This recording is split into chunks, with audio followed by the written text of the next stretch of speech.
บังคมจอมรา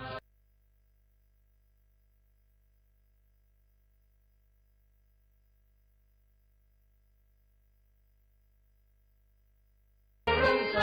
ศูนย์รวมใจชาวไทยสมัครสมานถวายพระพรองค์ราชินีผู้บารมีองค์ราชันขอพระองค์ทรงเกษมสำราญงามประการเคียงขัตติยาไทย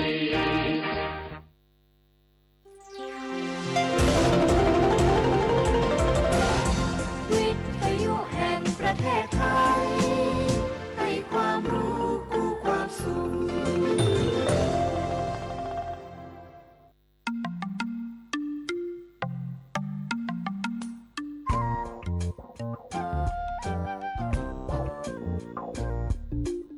รายการที่นี่มีเรื่องราวรายการสารคดีบอกเล่าสิ่งดีวิถีไทยดำเนินรายการโดยดาวรัตน์ชูทรัพย์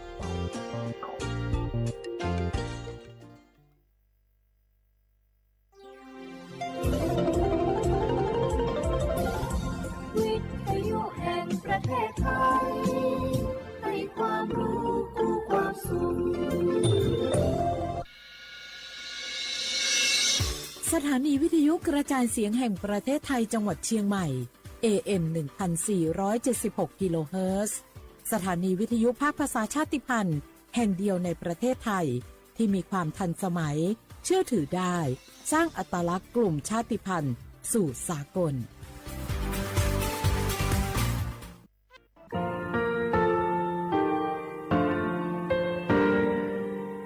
งาคือมีติปิเพกาบิชแลงาคือติกาติชูแลติเลเพกาบิมาเฮยาค่างาคือชอยาออตุคโลกาติเชวิออโครคาติผา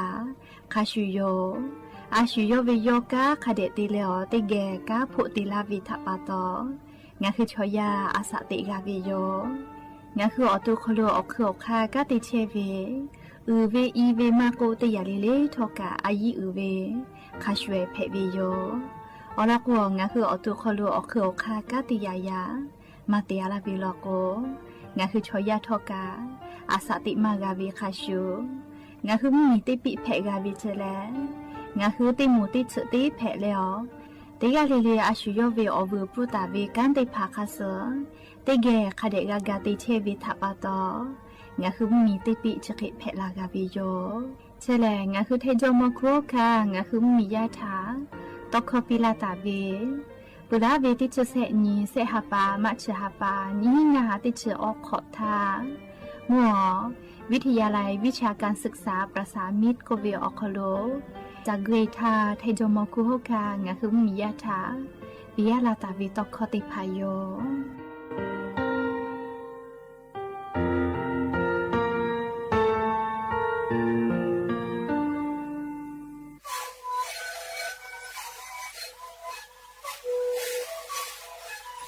นี่คือมันคือยาแก้เชื้อเวออกข้อเชื้อและบุคคลต้องเกี่ยวออกทีต่อแบบที่ไหนเอ็มมาบ้าเต็งที่โอหาสิจิตเกี่ยวเฮ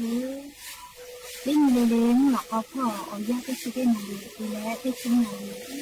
เล่นเสร็จเวเอายาที่มาดิใช้ต่อแล้วก็มาดิเข้าขยายเล่นเล่นและหัวข้อก็เชื้อเวและงานและหัวข้อก็คือสมองมาคาโบเมดิโด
Saya kan macam dah boleh juga mak kita nak kaya sia, nak kaya lagi mak kita nak sudu ya nak. Apa?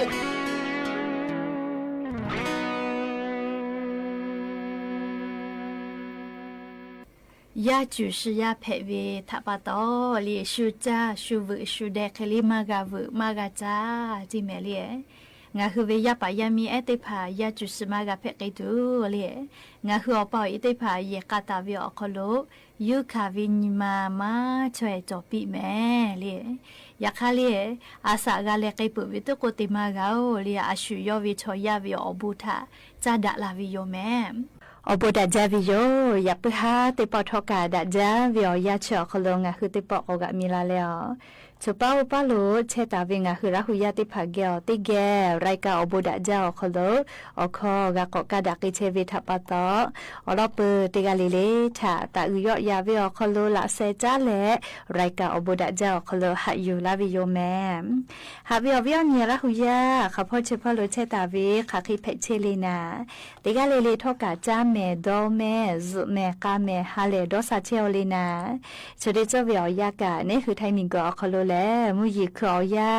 เพวิโยชดาปะตองะคือติกาลิลิกา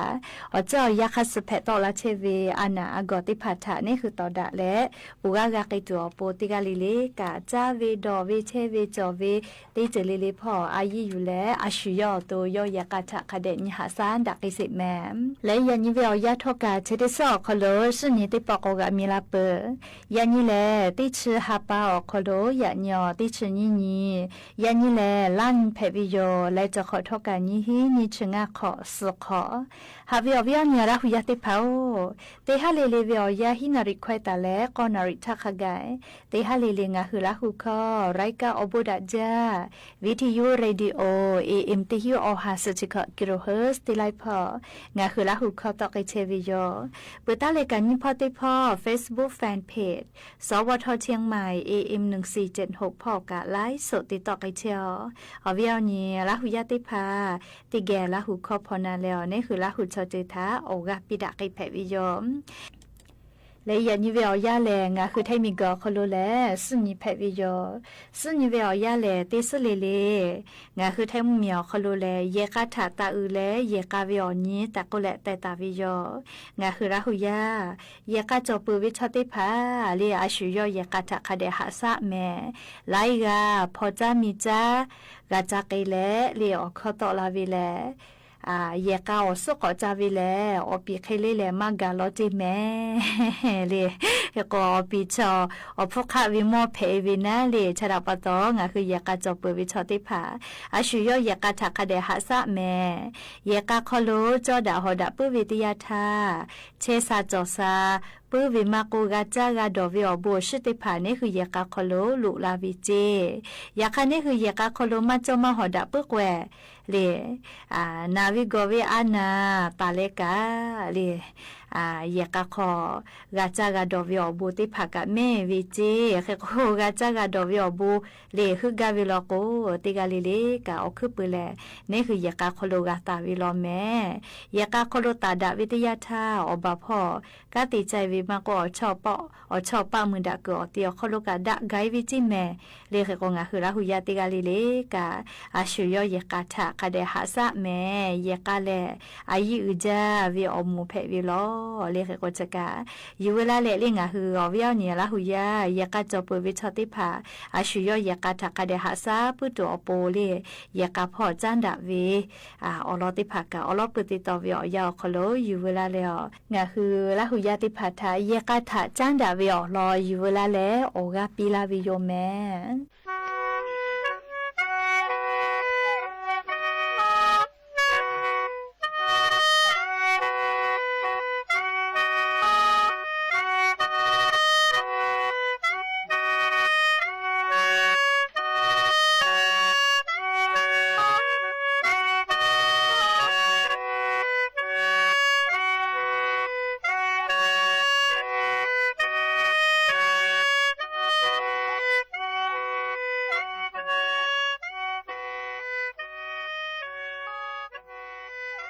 拉夫จะ小家为家水他弄还把米呀拉他นุกะเชวิเตียกาทาเวเฮปามุมีเชเตียกาทาเวมือลูเชสุและพอเวโยเวยาญอเคโนอาติฟูจูมุคาเกียวจานายวิจียาญอมาเตนุกะจานายวิเตียกาทาเวงาฮืออมีมาขอจาเชียลายปัตตอและงาฮือฮักขะปากะจะชีออกะมงาจาสิขอมาจาสิงาขอทะจาตุลีงาขอจาวิจออาติฟูจูมุคากัวลาวิจอมือซื้อว่าซื้อต่อละก็ติชอนะจ้าหาแต่ติชอนะจ้าก็ขอมาจ้าทุกเพอคุยปัตตอและยาญองฮือลาหูจะซื้อจ้าวิจออาช่วยโนเฮปามุเชตาอาติฟูจูมุคาเกียวนุกะอุชาและชอยานุกะนาดาเวลาและติโตปุติโตติจ้าปุติจ้าติและมามีปิชมมีอาช่วยท่อปิชมมีขอตีแล้วเคมามีขอปืนและไทยมีขอกาลาวีไทยมีขอกาลาและจะกาหัวจะสอจาวียาญอเคชมโมก็อยากขอมาจ้าทุกเพอจะซื้อกะเจ้ากะกูติชอนะเจียวจ้าคุยปัตตอและข้าจะไปวิโอยป้าวิโอลีโอยป้าเสติคือสิงก็ปูสนักก็โตจะเลยตอลาวิพาหอตอเลยพาลีก็ฝืวิมาหอตอเลยมาลีก็ฝืและยาญอโอยป้าวิข้าจะไปวิติลีฝือากูฮับป้าโตสิงก็อาเสไอมามีก็วิอาป้ามุก็เสพายาญอเคมีก็เลยมีตีมีจื้อยีเคยีตียีจื้อยีกะและข้าเตข้าจื้อยีกะและยาญอจะซื้อจาวีแต่กูอยู่ยาญอเคอาเสท่าไอมามีก็เลยมีตีมีจื้อยีเคยีตียีจื้อยีกะวีอาป้ามุก็เลยมุตีมุจื้อยีเคข้าเตข้าจื้อข้ายีตียีจื้อข้ายีอาวิอาป้าพาลีมาลีฝืกูมุนอกุลีชาลีข้าไข่จ่อก็ปัตตอและยาญอจะซื้อออกจากปืนข้อนอกก็งาฮือซึ่งรู้ฮับปาต่อเวชีมุกะเวฮับปาขอมามุยีฮับปาขอมามุชาปาขอมามุยีฮับจะขอเลยชี้ช้อนนาลีตายาจะขอที่ชิงฮับปาจะของาฮือจะซื้อเจ้าอยู่แม่ยาญอเคอาวิอันนี้ขออุขอแม่มุแม่เชวีโลโจพระจ้าเอมักุกะตะมุขโนจาเอมักุเลอาวิอาปาชมูฟูสีชมโมชเกตะจะปีต่อปีอยู่พอตีชิติกะไกกะงาอจีก็จะโยเมเวทุกะปะคุข้าวเวเลปะคุข้าวเวจะโยอดอกะกุอยู่จะโยตุบูกะกุอยู่งาอลาไลจือเพเอมาเตเลก็ชมโมปางาคือโคเวกะโอ้ยปาเกะก็อยู่ปีปะตอเลงะจะที่ตีลาเวเลแค่ก็จิบุตาแล้วก็ไกกะอาชุกะเตไคเลกะจะซื้อจาวิชิวอมาเตเลจะซื้อจาวิเลกูมือเวว่าเวจาเวกะเวเขาขมีมุมีเชหาขสุติญีมุยีหาปาขมาปือวิไลปัตตอแลมุชาปาเกยแลแค่ก็แค่หนูชมโมชเกเกพาฮอตอแลพาลีเกาะฝืวิมาฮอตอแลมาลีเกาะฝืวิเชกเตียตาคนนอกก็หมอติงแค่เกาะตอก็แน่คือจานูอตาเวก็เละจานูอตาเวอฮับปาชีอมาเตเลอปาก็เลยก็มุชาฮับปาและมุยีฮับปาจ่อยาฝืได้ปัตตอแลแค่ก็ติขอเวติชิงฮับปาเชหาขอสุติงชีวิตรูวิไลปัตตอแลเชขอก็เตเนขอโอไกเวกาเชคตีกาเชปีคตีกาจากาโดปีเตขะเอเลขอขะเชขะขอเยชีเยกามาโดมาหามาโดมาคีเนฟูฮูกูมาลอคาเจโจปียาฟูฮูกูพาลอคาเจโจปีจะเลอาปือโดเลอายอนี่จะขอติเคกาตาโกเนขอก็เคกาลูกาตาปีแต่จะขอว่าติเคกาโดเลอาวิอาปะกาลูกาตาโกเนขอก็เคกาลูกาโดเลกาลูกาตาปีมาโดมาหามาโดมาคีติโจปีก็ปัตตอเลยันยอเคอุฟูก็จูก็ปาติแต่ลาเวเลคิดขอมาบีมาหลอกาให้เจสีจะให้เจกุลาวิโยงันนักเขาอยากกาปีจีไม่ยะ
tê về mà he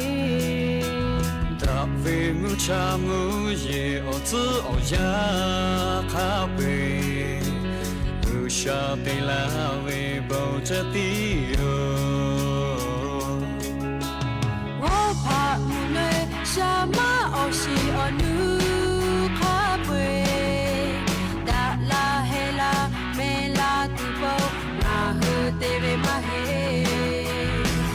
về mu ca mu ye mu go ở tư ở ya khá về ngũ cha tê la về bầu cha tiêu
Hey!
กันนักไอปุวิโย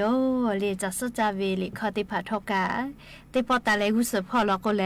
นี่คือราหุยาเขาคนลอคุพอทกาเตขาปุติขาลีจะสจาบุชิมไปติผาทะติไกตุโยแม่งาคือราหุยาดอลจาวิแม่อามาเตเลโกโกปุราชาองาหาปาทาลีงาหือคือซูมุชามุยติแล้วมอยอจิยอติพาสิกุตาวิโยอยากคาจะได้หาปาติชหาปาติชเตตาเลติชญอคโลเลีย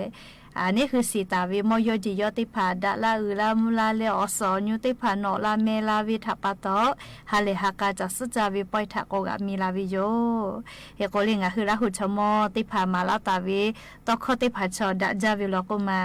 ยายทะโลโกเลียอสอญูนอลาตาวิอสติพายาเนจาวิลโกเปกูนอลากูมาลาวิโยเฮโกงะคือชมอมาลาตาวิตอคจะได้พาเลคาเดกอดอญิวิลโกจึกนะจาวิลแมงะคือเลยยาเนติพาชมอชเกติพาทะตาอุยอยาปุตอโปลีมือตาวาตาวิอสอญูอสติพากาวิตยาทาลีชมอชเกอปอเอคาจะไปวิอุชาโกวิทาอลอตาจาปุตุลีงะคือชมอติพาตอคจะเคติเตมาลาตาวิโลแม่เฮโกงะฮือมือตาวาตาวิกุสมาสติภากาวิโลโกเลงะฮือละหุยากะชมอชเกติภาทาอลอจาปิวิโยจัสจาวิบุชิมปอยโกเวนะเลงะฮือมือตาวาตาวิอสอญูติภาดะละอุลามุลาเลกาจากาดอเพตุอโปเลงะฮือภาเสภากุสาหะซาลาเวแต่โกแลเลงะฮือละหุยาอคโลภาษาติมูเลเลอคโลกาจะเคติโยวิโยเฮโกงะฮือเตกาเลเลกาติปอเลจัสจาวิอยากาวิทาปะตอยาปุหาเลมือพอกาจะสอจาวิทาจาดาวิลิคอเลียออซึอุซึก็วิเจลิคอติปุทะแพ้ละติโยเอก็ยาปุหาติปอลุลาเลออกาปิลาเชเวติกาลิเลกาอบูจาเมติกาลิเลเมกาเมเชซาจอซาฮาเลดอซาปี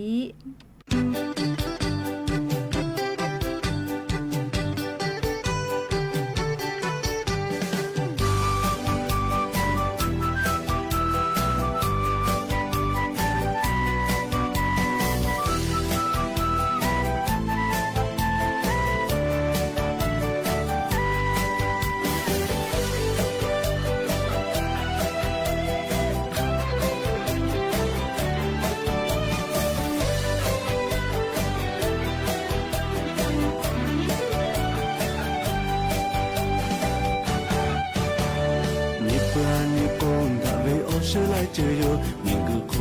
我想把它为，门比瓦比托，门树瓦树托，门歌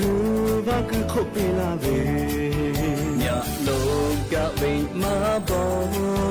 可罗富为下黑，我一看个布地大为爱着，多多多老大嘞，呀不呀都托马木马。जो छे देखो मा ओपो कुता वे चिबो मेपो लाहु या था विशा बोना लाउ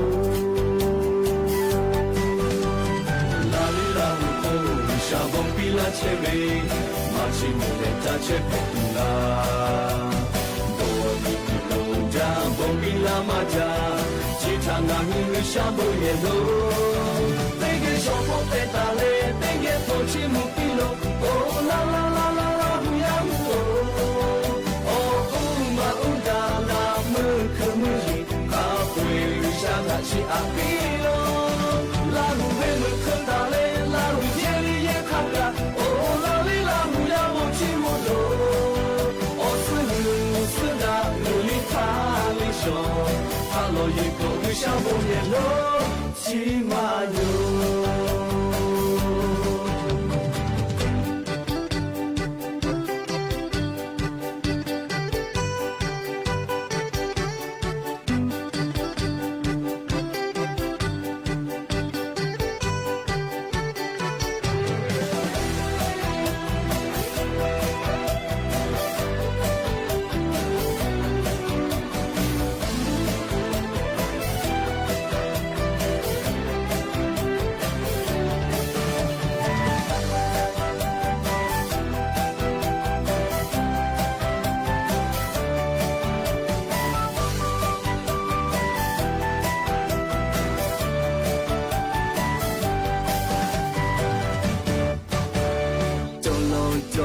大卫奥斯来自由，那日风日香拉维，拉胡贝咖喱拉胡贝米ചോเคโกเคคาทอยูเอก็คือว่าคือโคกาช่างคือมาจอโทกาปีลาเลกาตาเวโดโลเลโบชิบิลาหูยาวิชาทาปีตาบอตาโยเทอุสพอโบหาชาเลสถานีวิทยุกระจายเสียงแห่งประเทศไทยและเครือข่ายทั่วประเทศเสนอข่าวต้นชั่วโมงรู้เร็วรู้จริงเกาะติดทุกสถานการณ์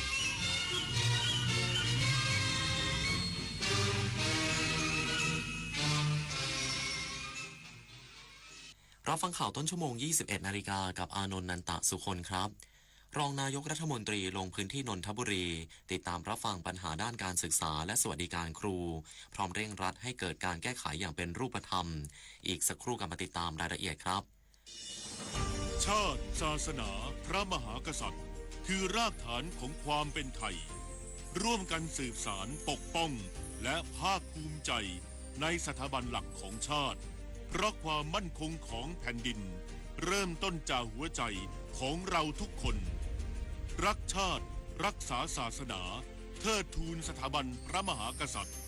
รวมพลังความรักสร้างชาติให้ยั่งยืน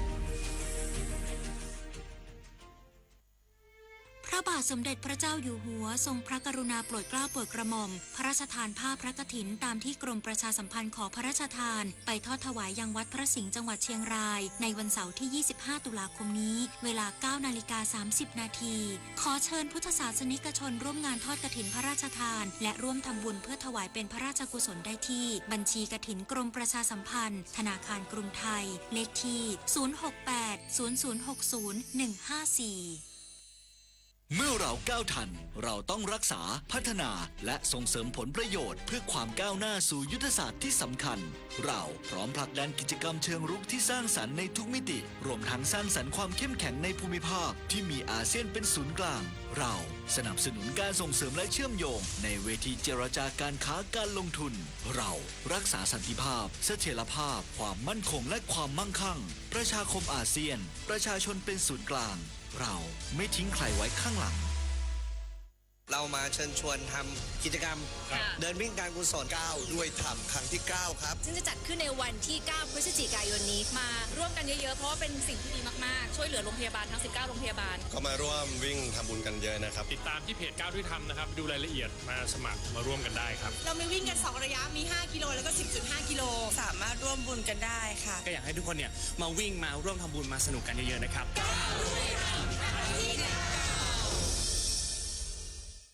รองนายกรัฐมนตรีและรัฐมนตรีว่าการกระทรวงเกษตรและสหกรณ์ลงพื้นที่นนทบุรีติดตามรับฟังปัญหาด้านการศึกษาและสวัสดิการครูพร้อมเร่งรัดให้เกิดการแก้ไขอย่างเป็นรูปธรรม ร้อยเอกธรรมนัส พรหมเผ่ารองนายกรัฐมนตรีและรัฐมนตรีว่าการกระทรวงเกษตรและสหกรณ์พร้อมด้วยนางณฤมล พินโยสินวัฒน์รัฐมนตรีว่าการกระทรวงศึกษาธิการลงพื้นที่จังหวัดนนทบุรีเพื่อรับฟังเสียงสะท้อนการบูรณาการด้านการศึกษาโดยร้อยเอกธรรมนัสเน้นย้ำถึงความสำคัญของการดูแลครูซึ่งเป็นฟันเฟืองหลักของระบบการศึกษาเพราะหากครูมีความเป็นอยู่ที่มั่นคงและสวัสดิการที่เหมาะสมจะส่งผลต่อคุณภาพการเรียนของเด็กไทยจึงได้มอบนโยบายให้กระทรวงศึกษาธิการดูแลสวัสดิการครูอย่างรอบด้านโดยเฉพาะเรื่องบ้านพักครู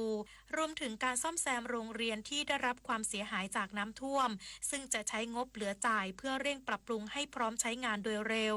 และจากการรับฟังปัญหาพบว่าประชาชนต้องการสนับสนุนระบบ e-learning หรือการเรียนระบบออนไลน์ให้นักเรียนสามารถทบทวนบทเรียนย้อนหลังได้ซึ่งร้อยเอกธรรมนัสย้ำว่าทุกปัญหาที่ได้รับฟังในวันนี้จะถูกนำไปเร่งรัดผลักดันให้เกิดการแก้ไขอย่างเป็นรูปธรรมเพื่อให้ประชาชนได้รับความช่วยเหลืออย่างทั่วถึงและยั่งยืนนิตยาคุณสิมรายงานรองผู้บังคับหน่วยเฉพาะกิจนราธิวาสประชุมร่วม3ฝ่ายเร่งปรับแผนการรักษาความปลอดภัยเขตเมืองสุไหงโกลกเพื่อให้เกิดความปลอดภัยสูงสุดแก่ประชาชนป้องกันคนร้ายก่อเหตุพื้นที่เมืองโกลก พันเอกสราวุธรบเมืองรองผบ.ชก.นราธิวาสเป็นประธานในการประชุมปรับแผนการรักษาความปลอดภัยเขตเมืองสุไหงโกลกโดยมีนายสุปิยันแดมอเลงในอำเภอสุไหงโกลกพร้อมด้วยนาวาโทพีรพงษ์วงศ์จิระเจริญกุลผบ.ชก.นยทร33พันตำรวจเอกเจษฎาวิทย์อินประพันธ์ผู้กำกับการสภ.สุไหงโกลกพันตำรวจเอกบัญญัติวงศ์สุวรรณผู้กำกับการสภ.มูโนะและเจ้าหน้าที่ที่เกี่ยวข้องเข้าร่วมการประชุมณหน่วยเฉพาะกิจนาวิกโยธินกองทัพเรือ33อำเภอสุไหงโกลกจังหวัดนราธิวาสทางนี้ที่ประชุมได้มีการร่วมกันวางแผนการรักษาความปลอดภัยเมืองสุไหงโกลกเพื่อให้เกิดความปลอดภัยสูงสุดแก่ประชาชนโดยจะมีการนำป้อมบังเกอร์กันกระสุนมาจัดตั้งเป็นจุดรักษาความปลอดภัยบริเวณหน้าห้างสรรพสินค้าบิ๊กซีสาขาสุไหงโกลกพร้อมจัดกำลังเจ้าหน้าที่ตำรวจและเจ้าหน้าที่อส.เข้าประจำเวรรักษาความปลอดภัยอีกทั้งยังมีแผนการปรับกำลังโดยจะให้หน่วยเฉพาะกิจนาวิกโยธินกองทัพเรือ33จะมีการเคลื่อนย้ายไปตั้งหน่วยที่บริเวณหมวดทางหลวงสุไหงโกลกจะให้ทางตำรวจหน่วยปฏิบัติการพิเศษนปภ.เข้าประจำพื้นที่เพื่อเสริมกำลังในการรักษาความปลอดภัยให้กับประชาชนช่วยป้องกันพื้นที่เขตเศรษฐกิจสำคัญอีกชั้นหนึ่งวิรพัฒน์เพชรสุดสวท.สุไหงโกลกจังหวัดนราธิวาสรายงานส่วนจังหวัดเลยบูรณาการหลายภาคส่วนดูแลและแก้ไขปัญหาผู้มีอาการทางจิตจากการใช้ยาเสพติดอย่างเป็นระบบฟื้นฟูสมรรถภาพผู้ติดยาเสพติดจนสามารถกลับคืนสู่สังคมนายชัยพจน์ จรูนพงศ์ผู้ว่าราชการจังหวัดเลยเปิดเผยว่าจังหวัดเลยวางแนวทางการดำเนินงานแบบบูรณาการหลายภาคส่วนเพื่อดูแลและแก้ไขปัญหาผู้มีอาการทางจิตจากการใช้ยาเสพติดอย่างเป็นระบบโดยเริ่มจากการคัดกรองที่โรงพยาบาลส่งเสริมสุขภาพประจำตำบลส่งต่อเข้ารับการบำบัดและฟื้นฟูอย่างต่อเนื่องในระดับหมู่บ้านและชุมชนมีการประเมินและเฝ้าระวังผู้มีอาการทางจิตโดยคณะทำงานป้อมยามประจำหมู่บ้านพร้อมส่งต่อสถานพยาบาลเพื่อจำกัดพฤติกรรมตรวจสุขภาพและให้การรักษาเบื้องต้นสำหรับผู้ที่อยู่ในอาการระดับรุนแรงหรือสีแดงถึงสีส้มจะถูกส่งเข้าสถานที่พักคอยหรือโฮมวอร์ดในโรงพยาบาลระดับอำเภอก่อนส่งต่อเข้ารับการรักษาที่โรงพยาบาลจิตเวชเลยราชนครินทร์และมินิธัญรักษ์ในพื้นที่อำเภอนาด้วงและอำเภอท่าลี่ซึ่งมีเตียงรองรับแห่งละ12เตียงเมื่ออาการดีขึ้นหรืออยู่ในระดับสีเหลืองถึงสีเขียวจะเข้าสู่กระบวนการฟื้นฟูสมรรถภาพผู้ติดยาเสพติดจนสามารถกลับคืนสู่สังคมโดยมีคณะทำงานป้อมยามประจำหมู่บ้านติดตามและดูแลอย่างต่อเนื่องเพื่อป้องกันและแก้ไขปัญหายาเสพติดในชุมชนปณภัทร แสงสีเรืองสวทเลยรายงานจบข่าวอานนท์ นันตะสุคนอ่านรับฟังข่าวครั้งต่อไปเวลา 22:00 น.ติดตามข่าวที่นำเสนอไปแล้วได้ที่ www.thainews.prd.go.th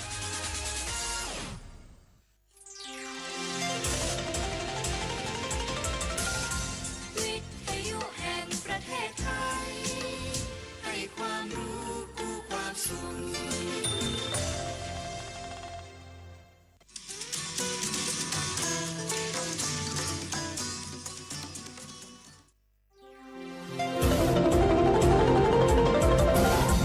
วิทยุแห่งประเทศไทย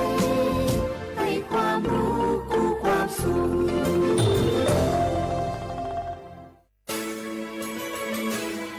สถานีวิทยุกระจายเสียงแห่งประเทศไทยจังหวัดเชียงใหม่ AM 1476 กิโลเฮิรตซ์สถานีวิทยุภาคภาษาชาติพันธุ์แห่งเดียวในประเทศไทยที่มีความทันสมัยเชื่อถือได้สร้างอัตลักษณ์กลุ่มชาติพันธุ์สู่สากล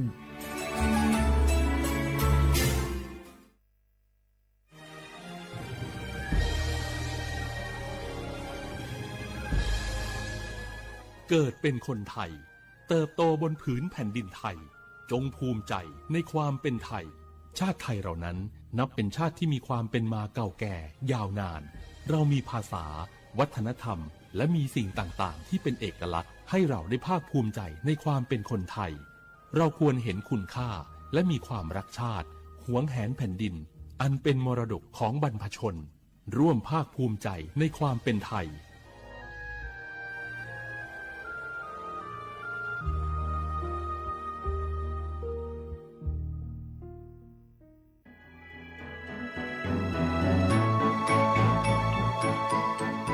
การปกครองระบอบประชาธิปไตยจะมีความมั่นคงก้าวหน้าเพียงใด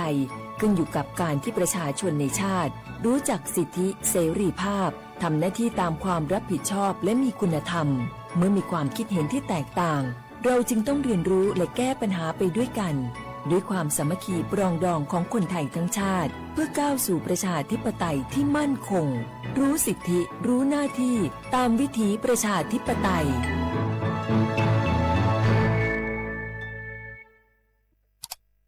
อ้าวแชร์เข้าไ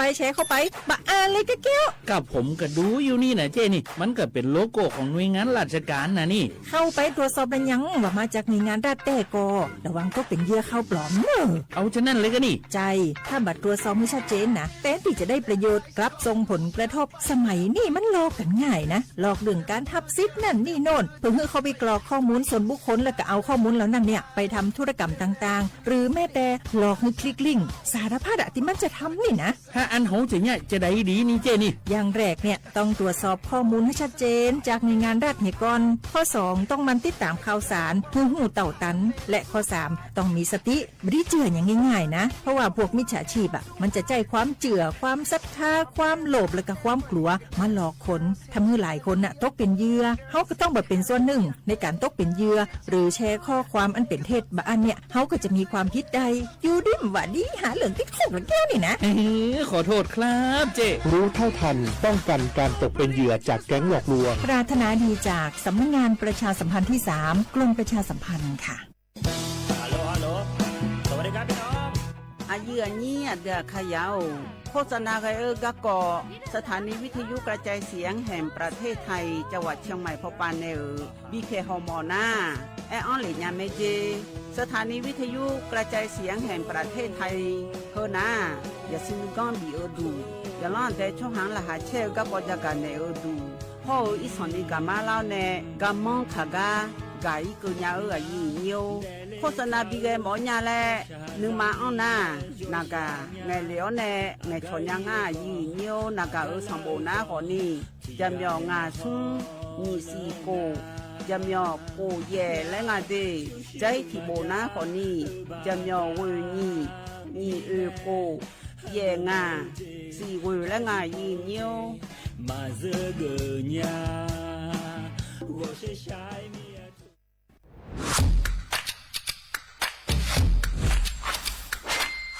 กลับมาแล้ววันนี้กับโครงการคนละครึ่ง plus รัฐออกครึ่งประชาชนออกครึ่งช่วยเศรษฐกิจไทยหมุนเวียนเติบโตถ้าเราช่วยกัน plus ต่อยอดให้เศรษฐกิจไทยเติบโตอย่างยั่งยืนด้วย5 plus plus ที่1เพิ่มช่วงอายุผู้เข้าร่วมโครงการจาก18ปีเป็น16ปีplus ที่2เพิ่มวงเงินใช้จ่ายจาก150 บาทเป็น200 บาทเพิ่มพลังซื้อของประชาชนเพื่อกระตุ้นการหมุนเวียนในระบบเศรษฐกิจฐานรากลดภาระค่าครองชีพ plus ที่3เพิ่มสิทธิพิเศษด้วยการดูแลผู้ที่อยู่ในระบบภาษีให้ได้รับสิทธิพิเศษมากขึ้นเพื่อสร้างแรงจูงใจให้ทุกคนร่วมอยู่ในระบบอย่างโปร่งใส plus ที่4เพิ่มโอกาสให้นิติบุคคลขนาดเล็กเข้าร่วมได้ให้ธุรกิจเติบโตเป็นกำลังสำคัญของเศรษฐกิจไทย plus ที่5เพิ่มทักษะใหม่เพื่อพัฒนาให้ร้านค้านำความรู้ใหม่ๆมาช่วยเพิ่มยอดขายลดต้นทุนเรียนรู้เติบโตและปรับตัวไปกับเทคโนโลยีใหม่เพื่อสร้างเศรษฐกิจที่แข็งแกร่งจากคนละครึ่งสู่คนละครึ่ง plus ไม่ว่าจะสั่งข้าวคนละจานชาเขียวคนละแก้วขนมเค้กคนละชิ้นหรือหลายๆชิ้นก็ใช้ส่วนลดได้ทันทีสูงสุดวันละ200 บาทแถมใช้กับฟู้ดเดลิเวอรี่ก็ยังได้สำหรับประชาชนไทยอายุ16ปีเป็นต้นไปสมัครรับสิทธิ์ผ่านแอปพลิเคชันเป๋าตังวันที่ 20-26 ตุลาคม 2568สำหรับร้านค้าที่สนใจร่วมโครงการสมัครได้ผ่านแอปถุงเงินวันที่ 15 ตุลาคมถึง 19 ธันวาคม 2568 แล้วเตรียมพร้อมรับลูกค้าจากทั่วประเทศเพราะนี่คือโครงการที่คนไทยทุกคนช่วยกัน plus เพื่อให้เศรษฐกิจไทยโตไปพร้อมกันโครงการคนละครึ่ง plus ดำเนินการภายใต้เป้าหมายที่ชัดเจนของรัฐบาลในความต้องการกระตุ้นเศรษฐกิจลดภาระค่าครองชีพให้ประชาชนและยกระดับศักยภาพผู้ประกอบการไทยให้พร้อมในยุคดิจิทัลโดยยังคงยึดหลักความโปร่งใสตรวจสอบได้และป้องกันการใช้สิทธิที่ผิดวัตถุประสงค์คนละครึ่ง plus เพิ่มพลังเศรษฐกิจไทยพร้อมโตไปด้วยกัน บุกกี้ดูนี่สิข่าวรับสมัครไปทำงานต่างประเทศเห็นว่าจ่ายทั้งค่าตั๋วเครื่องบินให้ที่พักฟรีแถมมีโบนัสตั้ง5 เท่าของเงินเดือนมีเงินส่งให้ที่บ้านสบายเลยแต่เขาขอค่าดำเนินการเป็นแสนใช่ไหมแล้วก็ให้กรอกข้อมูลส่วนตัวแอดไลน์สแกน QR Code ด้วยรู้ได้ไงอ่ะกำลังจะโอนเงินไปพอดีเลยก็ตอนนี้นายหน้าเถื่อนกำลังระบาดหลอกไปทำงานต่างประเทศรายได้ดีมีสวัสดิการเลิศพี่สาวฉันโดนมากับตัวเสียเงินเป็นแสนแทนที่จะได้โกอินเตอร์โหแบบนี้ก็พังหมดสิขอบคุณนะที่เตือนเกือบไปแล้วเมื่อไหร่เราคิดให้ดีก่อนเชื่อเช็คให้ชัวร์ก่อนแชร์แยกแยะข่าวก่อนตกเป็นเหยื่อไม่เชื่อไม่รีบไม่โอนโดยสำนักประชาสัมพันธ์เขต 3 กรมประชาสัมพันธ์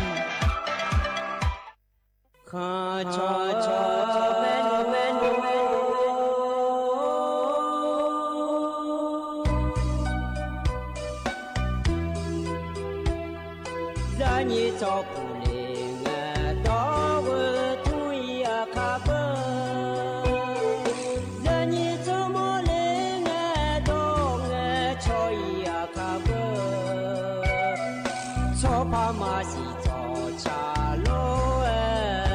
นาอีเบอ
อุจิพออุดุธรรมะ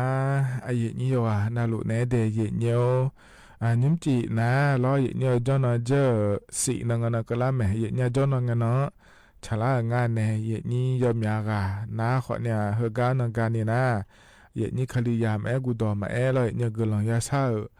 ดูเดเยเนียวเดเยนี้คลียามเงอดขอนี่ล้อนะจอนงานและฉลามิเนนการนี่ยอฮามาโดล้อวานายานาดูเยเนี่ยอายุนี้ยอขาละคุยขอที่คนว่าจอเนี่ยเราเห็นเยอะเวกาละคุยในยามยาจิที่คนว่า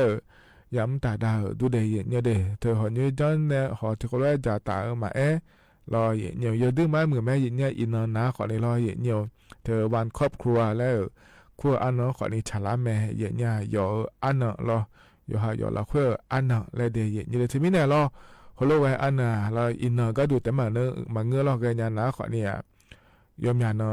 ยอนนาลุปีจาขอเนี่ยเหมือนแม่เดียเนี่ยเดเธอยาสมบูรณ์จอก็โอเลนะขอเนี่ยอุจิหอตามาเนี่ยที่คนรู้จ้าเนี่ยก็คอยเฮยังเงโชลูแล้วเราเลยนี่คนรู้จังอะไรอยู่ดูมาเหมือนแม่เดียเนี่ยเดเธอเวกาเจขอนี่จ้าละแล้วเราเนี่ยอาตามาขอเนี่ยอยู่หายามไอ้ยามขอนี่บินเนี่ยแล้วเรายาขอเนี่ยอาตามาเนี่ยเวกาเจบินเนี่ยก็ขอนี่สิญาแล้วเราเนี่ยจะโตเจเราเลยอยู่หายาเจจ่าเครื่องอะไรดีจ่าหมองอะไรและแล้วผมถามเนี่ยเราเนี่ยบีจ่าบีดอก็ตุเดเตียน่าเราเนี่ยอยู่หายาเนี่ยจอหมอคนเนี่ยมายาจอนี่เราเลยนี้อยู่หายาสมบูรณ์จอดูยาจอเยอะโลเราอยู่หามันตัวตั้งตาจอเนี่ยยาบาเหมือนจอเนี่ยก็จำจะขอโตโลแล้วจอเนี่ยน่าหารู้ขอจอดูหรออยู่กันน่ารู้ก็บีเกอร์มาเดเนี่ยเดยุบจีกันที่ขอรู้แล้ว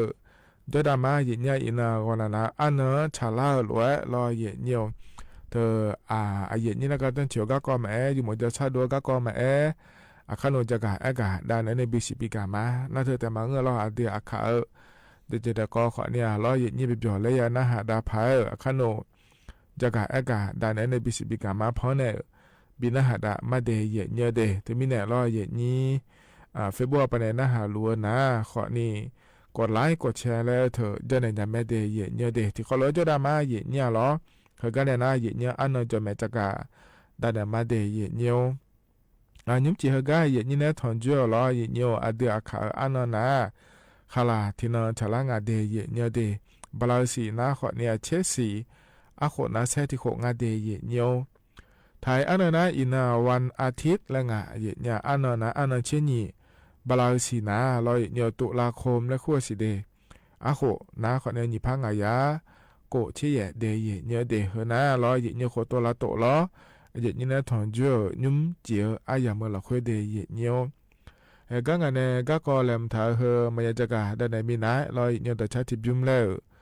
พนะหาดามาเดย์เนี่ยเดอาขยา number 1ในชาติชาเนี่ยล้ออากุบาลาเชงมีแล้วชาติชางเดที่คนเลยนะฮะเบียดามาเนี่ย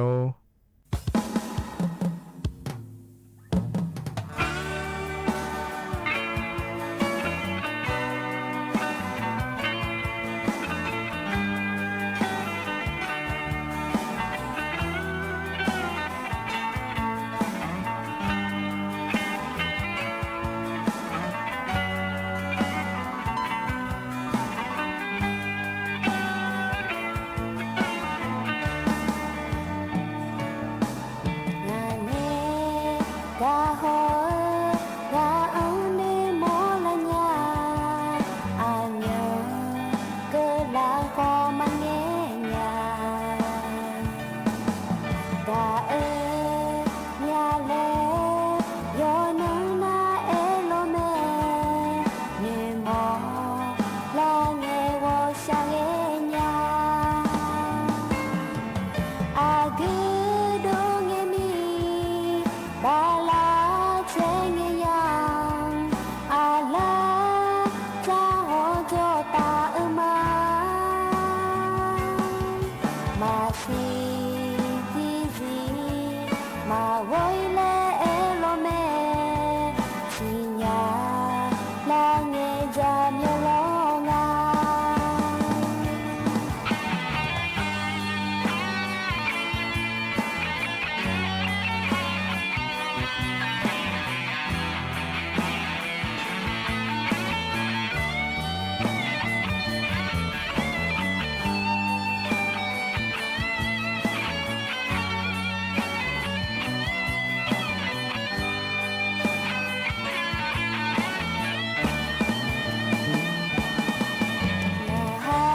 แต่การยุพอในบินาหาดาวดอชาแต่ก็จะยุมนาลอยเนียว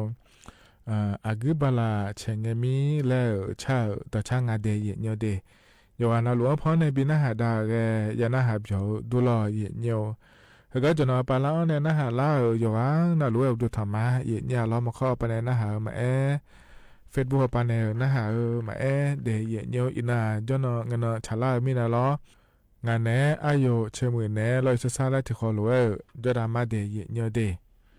ไอเนียวเฮกายอมยากานะขอนี่ลอยเนียวชั่วโมงมอเลนะขอนี่สาวทีเจนะลอยเนียวมาอยู่ข้างยาวเฮมอยดื้อมาสาเยเนียวล้อยอมยาเนียวยามองาเดยเนียวเดน่าอาบชั่วโมงอาพิชั่วโมงแต่มาเงือลอที่อานะขอเนี่ยเธอชกาดาชกามาขอเนี่ยมาอยู่ข้างยานี่รอสาวเลยเนี่ยพาอยู่ข้างขอเนี่ยที่เห็นนะขอนี่ทุละเหนือละเบละเรื่องอะไรนะ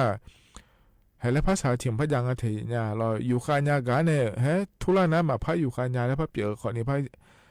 พาจ่อเลยนี่เธอมีเนี่ยรอเนี่ยเฮกะเฮกองจากากาดานในบิสิบิกาหมอนยาเดียยุ่มแล้วรอเนี่ยบ่ชั่วโมงพิชั่วโมงส่วนอะไรเธอก็เกิดรู้เลยเนี่ยอยู่เงี้ยมาอยู่ข้าเลี้ยวรู้หรอพาอยู่ขอเนี่ยอย่างว่าเนี่ยนี่อยู่เนี่ยเหมือนน่ะมาอยู่ข้าเนี่ยรู้น่ะพาอยู่ข้าขอเนี่ยที่เห็นนะทุลารู้น่ะพาทุลาเนี่ยละมาพาอยู่ข้าเนี่ยนี่พาเปียอีแล้วรอเนี่ยมันเงินนะขอเนี่ยอุศยนะอาจจะทุเจออาจจะทุข้อเจอเราจะมีเนี่ยราคามาเชียงเนาะปากกระนาเธออยู่โยกแต่ด้วยแล้วรอเลยอย่างนี้เฮก็หัวโลกนะรอเนี่ยเธอเนาะปาราคามาเชียงเนี่ยยาเจ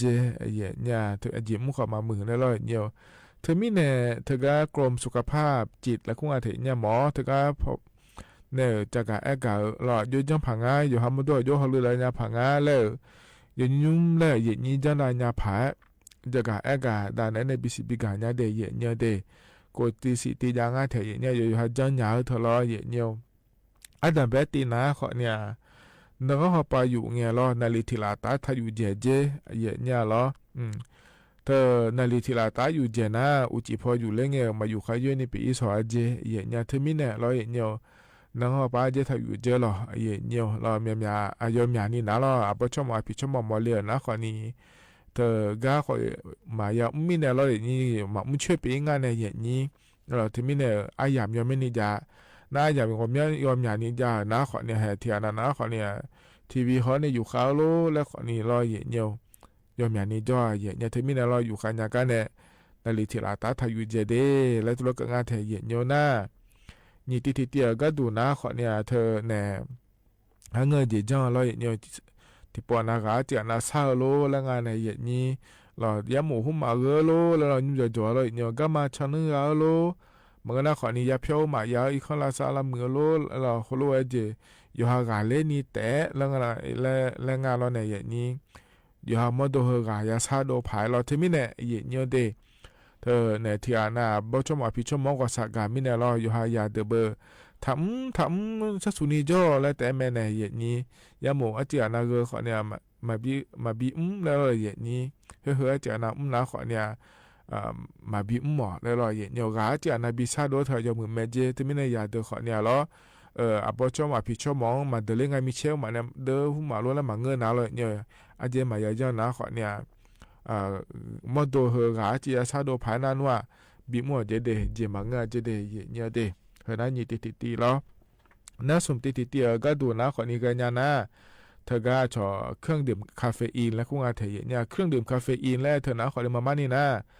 กาแฟแต่มังเงเดที่อานาอุจิอปาอยู่ข้าวยอสานะล้อกาแฟเธอแต่มังเงรอบบ่อขอนี้เงเนี่ยน่าชอเครื่องดื่มชูกำลังและคุ้งอาเทยเนี่ยเฮนะคนนี้ก็บีอันละแล้วดอเจแล้วเนี่ยที่อานาเอากำลังการจังอ่ะนะโลที่อานาการนี้ขอพิจูนี่ก็ยังนาโลละชอเครื่องดื่มชูกำลังและคุ้งเธอยันในดอมแมนเหตุนี้เฮก็เดี๋ยวยันจะได้เหตุเนี่ยเดดอมนะคนนี้อุตส่าห์ยามละคุยโลนังก็หอปาโลแล้วที่อานาดอเนี่ยเราก็หอจะได้เนี่ยละตาปาอุจิก็นี่นะคนเนี่ยถ้าพัดดอเจเนี่ยดอนะมาอยู่ข้าจในพี่เนี่ยจะได้เหตุเนี่ยได้ให้อยู่ปะภาษาละงานในเหตุนี้ถึงมีเนี่ยเราเฮก็ดอเดี๋ยวคนเนี่ยยันเดละงานเทเหตุเนี่ยเดนะติก็ดูนะคนนี้อยู่ดูรออยู่ดูคนนี้อิงอาเทียเนี่ยเทียนาอยู่มาซานะคนเนี่ยอยู่ข้ายอสาโลแล้วรอเทียนาอุจิจีเงี้ยรอมีจ่าแล้วเนี่ยปาบยานะคนนี้มาอยู่ข้ายาแล้วคนนี้จ่ารอเลยอย่างนี้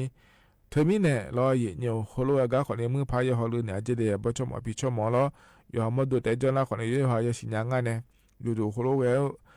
ญาณามาอยู่เขาเล่นญาณมีจ่าโฮโลญาณามาอยู่เขาเล่นญาณแล้วเลยเนี่ยเทียนาจะซาเจียนามันแต่ขอเนี่ยรออยู่หุ่มมาเมื่อรู้แล้วขอเนี่ยมาอยู่ข้างยาขอจอแล้วรอเนี่ยจะไม่เนี่ยรอเนี่ยเฮนะขอนี่เธอเนี่ยอยู่ดูมารอมีจ่าหุ่มมาเธอเศร้ามาอยู่มือพายอายองมาบิสุสาเลพายรอชอบมาบิสุสาเลพายอยู่มือพายจะหอดเราเนี่ยเดแล้วตัวเกิดงานเทเยเนี่ยเดน่าเธอแต่มาเงยเนี่ยรอหมอเลยนะขอเนี่ยเทียนาก็เนื้อจีอย่างนี้จะง่ายในอย่างนี้นั่นที่ปวนาอยู่ฮะเนี่ยอาชอนเนี่ยชอหาคนนี้มายะแล้วลอยเนี่ยเธอมีเนี่ยกันยานะอยู่หายาเนี่ยโลอยู่หาชอยุ่งเจียวปาจอเดินเนี่ยโลและอายามยานาเราน้องปาเนี่ยชออีเจเนี่ยอยู่หาที่อาแต่1 3มายาสาพายแล้วงานเนี่ยนี่นั่น1 3มายาสานะคนนี้อุจจาปาอยู่เล่งเนี่ยนะคนนี้แหละยังเหมือนอยู่ขายางานใน1 3เจมายะมายามีเนี่ยรอเยี่ยวคนละจังเจเดที่อานานะขอนี้ร้อยเนี่ยเธอมาอยู่คามินะรออยู่หันนึงมาซาลาเนี่ยก็ดูนะขอนี้สมบูรณ์ขึ้นมาเกลือโลบางเงินนะขอเนี่ยเพซื้อเนี่ยถอดเดินนะเพซื้อดอกทั่วโลไอ้ยันนี้คาลิยาเดินนะขอเนี่ยกำลังเศร้าโลแล้วร้อยเนี่ยบางเงินนะขอนี้ที่อานาดอกชาโลอยู่หันเนี่ยนะหาหมอเจแล้วอาจจะมาพังคาเนี่ยร้อยยาแล้วแต่พอเนี่ยนะหาเนี่ยอยู่ขาวโลคนละจังขอเนี่ยอยู่มือเมเจร้อยบีอยู่คาเลเนี่ยหัวปาเดและงานเทเยเนี่ยเดที่มีในเหตุการณ์เนี่ยเกิดหลายเหตุต่อลูกน้าขอเนี่ยเย็นนี้อบชมอภิชมแต่มังเงมาอยู่คาเลเดอยู่คาเลยอสาเดอยู่คายอสาเดแล้วโฮโลจังฮอเดและธุรกิจงานเทเยเนี่ยขอเนี่ยโฮโลเยเจนรูจังจีเนี่ยยามจีเจเนี่ยพัจังจีขอเนี่ยมามือดาราเนี่ยเลยเหือและเหือกาเตียงก็เลยแล้วน่านัวรอเยเนี่ยเธอหมอจกาอินเนี่ยนาก็อยากกูขออิงอาเจมอเนี่ยไงชอขออิงอาเจเนี่ยมันเงินน่ารอเยเนี่ยอยู่หามาดูเดลาญาเจเดเยเนี่ยเด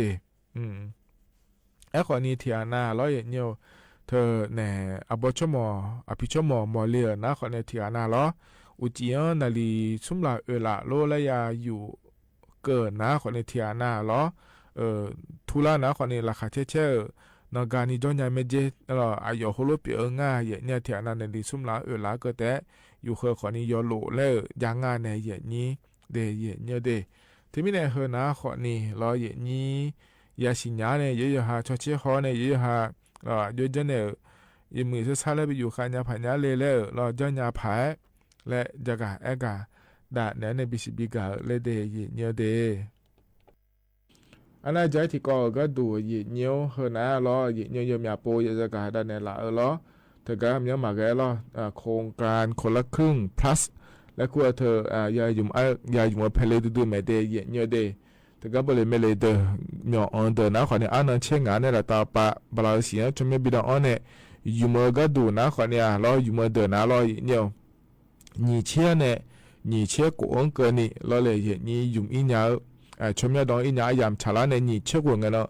啊，当白单呢也用啊也呢咯，他们呢，咯，他个这个个当了毛和哪咯，个就有年个动啊，个就没有年个动啊，那提波拍这个个波人家的，有年个动那可能咯也有5秒罗节，咯有还。มันจะขอต่อปาแม่ล่ะเธออย่าเจนาลุยเยอะๆง่ายเนี่ยล่ะน่าจะต่อเจอีจุล่ะเนี่ยชอบเครื่องดื่มในควงเถอีจุแล้วก็น่าจะมีเจขอเนี่ยยี่บาหัวมาเงยเจแอลกอฮอล์หัวมาเงยเจยาหอมาเงยเดแล้วงาเถเนี่ยเฮอเดน้ามาบีเยอะเนี่ยเจเนี่ยน้ำมาเยอะๆเธอแต่มาเงยล่ะเนี่ยสลากกินแบ่งรัฐบาลล่ะโหยเธอขอเนี่ยมาบีเยอะเนี่ยเจเดเนี่ยเดแล้วมีอะไรเฮอนะขอเนี่ยมาเยอะเนี่ยเจนายเนี่ยเจพะยังก็เสียก็น่าเฮปวนาเลยเนี่ยย้อนหลังเนี่ยละก็ดูบิลังเนี่ยละก็ดูนะงานบริการนะคุณว่าแต่เราอาชอนเนี่ยเดือนบิจังเนี่ยละเจอาชอนเนี่ยเดือนบิจังเนี่ยละเจยาก็ดูนะมาโดนเนี่ยชอก็ดูโลแล้วเราเนี่ยอาชอนเนี่ยเดือนบิจังเนี่ยละเรามาโดนเนี่ยชอเราสาวหุ่มมาเจออาชอนสปาแล้วคู่คนนี้จะได้เฮถึงก็มาโดนเนี่ยชอก็ดูแม่เนี่ยขอยืมมาเจยะสปาแล้วก็น่าเราเนี่ยนั่นเธอแต่มาเงอะรอเนี่ยจะข้อนแถวเจรอจะข้อนแถวขอนี้เนี่ยเธอมีเนี่ยเฮก็ปน่าเดือขาขอนี้มีจ่อมาเสียรอจะข้อนแถวเจพออาลีมาอาบูมารอเนี่ยมาโดนเนี่ยโชเจพอเท้ารอหน้าขอนี้เฮปัวอันนั้นเชื่องานกันเกล้าเงี้ยรอเนี่ยชมยอดอนยังไงเดงาก็ขอนี้พอมางาก็ขอนี้รัฐบาลโครงการเนี่ยเอาเลยทำมาเป็นยังไม่ดีแล้วรอเนี่ยเดินยังไม่เนี่ยรอหน้าอันนั้นนี่ชื่อว่ากันเกล้าหน้าเบอร์เดี๋ยวมีทารอยู่ฮะจะข้อนแถมีสินิป้าเฮงาก็จะข้อนแถดูนะรอแล้วทำมาปะเนี่ยเธอก็จ้องถาก็เอาเลยทำมาเดจะข้อนแถเลยเนี่ยแม่เดแล้วรอเยี่ยวบทฐานเนี่ยชอบบีมอนยาผารอนั่นเธอแต่มาเงือรอย้อนยาหยุ่มยาที่เจนะขอเนี่ยเธอขนส่งสาธารณะและคงอาแถเยี่ยวรถไฟหุ่มมาจีโลรถเมล์หุ่มมาจีโลแล้วรอก็ก็มาขาแล้วทว่าปะเนี่ยเอาเลยถานะรอหยุ่มยาแม่เดเยี่ยวเดขอเนี่ยรอเนี่ยยุ่งเงี้ยนะรอที่นั่นเนี่ยว่ามาเจอินี่บีอยู่เหอะรอเฮมาจะชิญยังอ่ะข้อเนี่ยรอสดาเนี่ยมาบีพันยาเจเนี่ยโยเจมาเจเงี้ยรอและมีอันดูเนี่ยชอเนี่ยแหงอ่ะมีเยอะเกินเนี่ยรอเนี่ยงานสดาบินละเซ่แล้วรอมีมาเกินนี่รอเนี่ยมีมาเกินนี่สดาแต่เกิดคนละมาจังเนี่ยเจเดเนี่ยเดคนละจังนะบังเจเนี่ยมอนะข้อเนี่ยอยู่บังเจเดตัวเนี่ยง่ายเนี่ยอยู่ว่านะรวยคนละมาจังให้ผ่าล้อรัฐบาลปนโครงการหุ่มจันโดเลยก็ดูนะข้อนี้มันไม่เนี่ยชาวบ้านก็ดูเดลจังเราดูหลายมิเนี่ยมีบีอยู่มันก็ดูเดลจังดูเลยมิเนี่ยเธอมิเนี่ยเนี่ยรัวเจแต่เยอะเนี่ยยุ่มเดเนี่ยเดก็น่าเนี่ยต่อชาติบิวมแล้วนะฮะดามาเดเนี่ยเดนี่มันก็เพราะในบินนะฮะดาเฮนะข้อนี้อาคาเรคคอร์ดเนี่ยชาต่อช่างอ่ะเนี่ยเราซ้ำมาแล้วชาต่อช่างอ่ะเดที่เขาเลยนะฮะเบียดดามาเนี่ย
อัธนาอาคาเรคอร์ดแนวชาดชาเดเยเนียวเดโยกานาหลัวพอเนี่ยปีน่าหาดากันน่าหาเบียวดูล้อเยเนียวแฮเยเนียวอินาจนงนาชาลาหลัววันนาอันนั้นชาลาหลัวเยเนียเบียวแล้วยาน่าหาดาพายล้อเฮก็เลยน่าเดืออาคาดอพอเนี่ยปีน่าหาดาญาเดเยเนียวเดยุมเฮก็พอเนี่ยปีน่าหาดาเฮก็หุ่มนาอโดอักคออักขกูนงาเทเยเนียอายเนี่ยนี่ก็จะอังถาเดเยเนี่ยเดเฮนี่ก็ลูกพอเนี่ยบินาหาดามาเดเฮก็อยู่กันเนี่ยจะอังถาเลยแม่เยเนี่ยที่เขาเลยนะหาเปียดามาเยเนี่ยตัวเอาบะยามเจเนี่ยหุ่มบะมีเยอะละสอบอยู่ตัวเลยยังไงล่ะเยอะละสอบยังไงยามมาเถอะอุจิวสาดิมาพุทธพุทธมาจนยามเจเอาบะยังไงเจตัวข้อเธอตัวสุดท้ายมาจนอย่างที่น่าเจริญงาเลยนะฮันซาลามาอุปทานเนี่ยมาจนอย่างจียามาดูน่าเจริญงาเลยนะยามาท่าอุจุสักจานะฮันซาลามาดูจับผู้เนี่ยอุจุสักปุ๊บเนี่ยจับผู้เนี่ยจงอ่ะจีอยู่ไม่บาลอยจงนะเธอฮันซาลามาท่าก็ขึ้นเนี่ยห้องเนี่ยนะอินนี่จงอ่ะขึ้นมาจงอ่ะจีไม่บาลอยนั่นยามาดูก็จะนะขึ้นมาหน่อยเจงอาจีอามาโมขึ้นมาหน่อยเจนะยาที่โมโมยุทีบงอาจีที่โมเตอร์หน่อยเจงอาจีน่ะยาที่โมละหน่อยเจนะเธอโมงุ้ยชนะจียามาที่โมงุ้ยชนะยามาอีกชุดเต็มงุ้ยชนะจียาที่โมเตอร์ที่อาเตอร์หน่อยเจอะไรล่ะน่าอยู่ขึ้นมาจุยอาบ้ามาดอลลี่ยามยาละงุ้ยชนะจีฮันดังงุ้ยชนะว่าน่าอย่าน้ายามาไม่นจุดเทนะยามาชิมหัวใจเลยจุดเทนะล่ะน่าว่ากังอาจีน่าตัวจุดเทนะน่าว่าน่าหางอาจีน่าจีเนี่ยไม่ได้เลยอยู่น่าจีจุดเทไม่ได้เธอเลยนะโอ้แล้วยามังเวอยู่เว้ยงั้นจะที่การเด็กยามาหมดทั้งหมดเนี่ยน่าเสียเลยอาจีไม่เนี่ยงูชนเลยละน่าว่าฉันเนี่ยอาจีน่าอยู่เว้ยพังเธอละโอ้ตัวไม่ถ้าพังไม่หอแล้วน่ะมันพัดเดี๋ยวไม่ทิ้งเราจะถือเอาละตัวอาจีไอ้เนี่ยอาจีน่ะน้อโอ้ยเนี่ยจ่อละยังไม่จุเนี่ยเขาก็ชุดเทเนี่ยเขาลงมือช่อยามาเถอะงั้นเนี่ยจ่อคืออย่างงั้นมาอยู่พุ่งเนี่ยอะไรอาจีน่ะอยู่ยาโนเสมึงงาโนเสละงาเถอะอะไรล่ะน่ะอาจารย์มาคุยน่ะว่าไอ้เนี่ยอาจีตัวมาน่ะพาช่วยเลยเนี่ยอาจีหาพาช่วยเนี่ยจามาเธอบิเจก็ดูบิพ่อก็ดูอายุเอ็นเนี่ยละหาพาโนชุดตัวเนี่ยน่าละน่าพาช่วยมาจีหาจารามาตัวมาเมื่อพาละงั้นไม่ช่างพาช่วยละเนี่ยละแล้วว่ายามาตัวมาเจงละว่าน้องชนเนี่ยอายุก็โตเลยนะอายุชอลูกนะยามาตัวมาบิจพา有你都嘛去来呢，去呢，还怕呀去？哎呀，就我那不比见的了，我弄也嘛做的不碰见了，弄谁了么？弄要让弄谁么？一追你我的追么多呢？也嘛做的来嘛去，怕到你跑一追怕酒你跑跑，怕弄你们就做那你了，哦，都嘛呀。เลยตาเนี่ยว่าจะผลิตมาแล้วเนี่ยจะทำเนี่ยนะตัวน่ะแล้วดาวเจแล้วก็จะผลิตตาเนี่ยว่าจะผมมาเนี่ยเลยตาไงจีน่ะผ่าแล้วยามมาเลยตานะงวยเลยตานะว่าจะว่าเลยขึ้นเนี่ยไงจีสลามาจู่ๆนะอ๋อสลามาละตัวไหนอามาโมนาลาเสียจ่าตัวบิพมาอามามาจู่น่ะจ่าทำจู่เผื่อแล้วเนี่ยไงจีนั่นน่ะมั่วจะหางแต่จ่อเลยเนี่ยจีน่ะยามาอุจุสายามาเดินป้ามิชามิมาสุขายาลูกกับพิจิมาเลยไงจีอายุเนี่ยมาแล้วน่ะป้าก็จะยกกงเขาดูวิมมาอากูป้าอยู่ชานะให้กูรู้เนี่ยมาเลยเนี่ยจีผ่านเลยก็จะเขาตัวกูก็เลยดูนะชิมเขาจากเนี่ยยามาหมดทุกมินิต์อายุตัวแบบมาเลยเนี่ยจีนั่นเลยนะกากนะค ก็จมาเลยดูนะเขาดูมากูว่าเลยดูนะเชื่อว่าจากก็ตัวเนี่ยมันนี่พาลูกตาเลยตัวแบ่งอันนี้นะวันนะมาตัวแบ่งนะยังบางมันมวยมาก็จงก็นายจุ่มเมลังอะไรจุ่มเมลังนั่นมีเนี่ยน่าจะเดือไอ้ยอมาไม่จุ่มเมลังอะไรจุ่มช่วยเลยนั่งอยู่ในช่วยเลยนะไอ้จุ่มเมลังเนี่ยไอ้ยอมาเลยแต่นั่นจุ่มเมไอ้ยอมาตัวจีมาเล็กเนี่ยรู้ว่านะยังบางมันมวยมาจะนะอย่าเดิมลักเนี่ยมีจุ่มบ้านลักเนี่ยมีหาพม่าก็ชนะก็จ่อยชาวป้าจ่อมังอาจินามีว่ากวางละนั่นมังน่ะหาพมังก็ไหนจุดยาเลยหนุ่มว่าอยู่แล้วยิ่งอาจินาอันน่ะพายว่ายังมาอยู่นั่นเราไม่เคยให้ชาก็ยิ่งมังละอีน่ะอยู่ชาวป้าอีน่ะโอ้ว่าผู้เสียงอาจินาอันน่ะผู้เสียนะเห็นมั้ยผู้เสียแต่น่ะอย่างว่าเจ๋งอาจินาเจ๋งน่ะไม่มาจงอะไรก็ปุยก็ยิ่งอะไรปุ๊น้องมันพอปุ๊มันยังไม่เล่นยังไงจีวันนี้เลยเธอจะกังวลช่องเทศมาก็อีน่ากับแม่ละน้องมาดียังไม่ดีเลยมันนั่นน้องว่าเพียบตัวสิเลยน้องมาก็ยังเสียสีเลยยังไงจี如果你那这个就要买了对面呢，啊对嘛么子哈，啊对嘛要等下这对面嘛做下去，你这的几百张啊好像买走了。你正好打这个交钱那有钱，那出半年啊钱，好像那码头，好像那码那么出半年了喏，有钱那就好上啊钱，啊我把了伊，你也那烧饼哎来家那我家了，啊你也那烧有钱那，别叫那了烧饼哎了伊，啊有钱么那那个钱么摘下来了，那个钱么摘下来比那个我。有钱那别的那了烧饼哎，还拉的，就经常领去，就经常领那，我这要那要咋个呢？你要来上跑来领去，那来领去，还拉的要从来，那铁把铺好饮去，就那了，那来你好呢？哦了，那喝了都，靠还拉来领去，提脚、提鸡外、提米成了，提米外、提缸成了，哎，那么就提鸡的、提肚成的还拉的，提米的提脚成的、提缸成的还拉的了，那西中家还铺了药，还没了鸟了，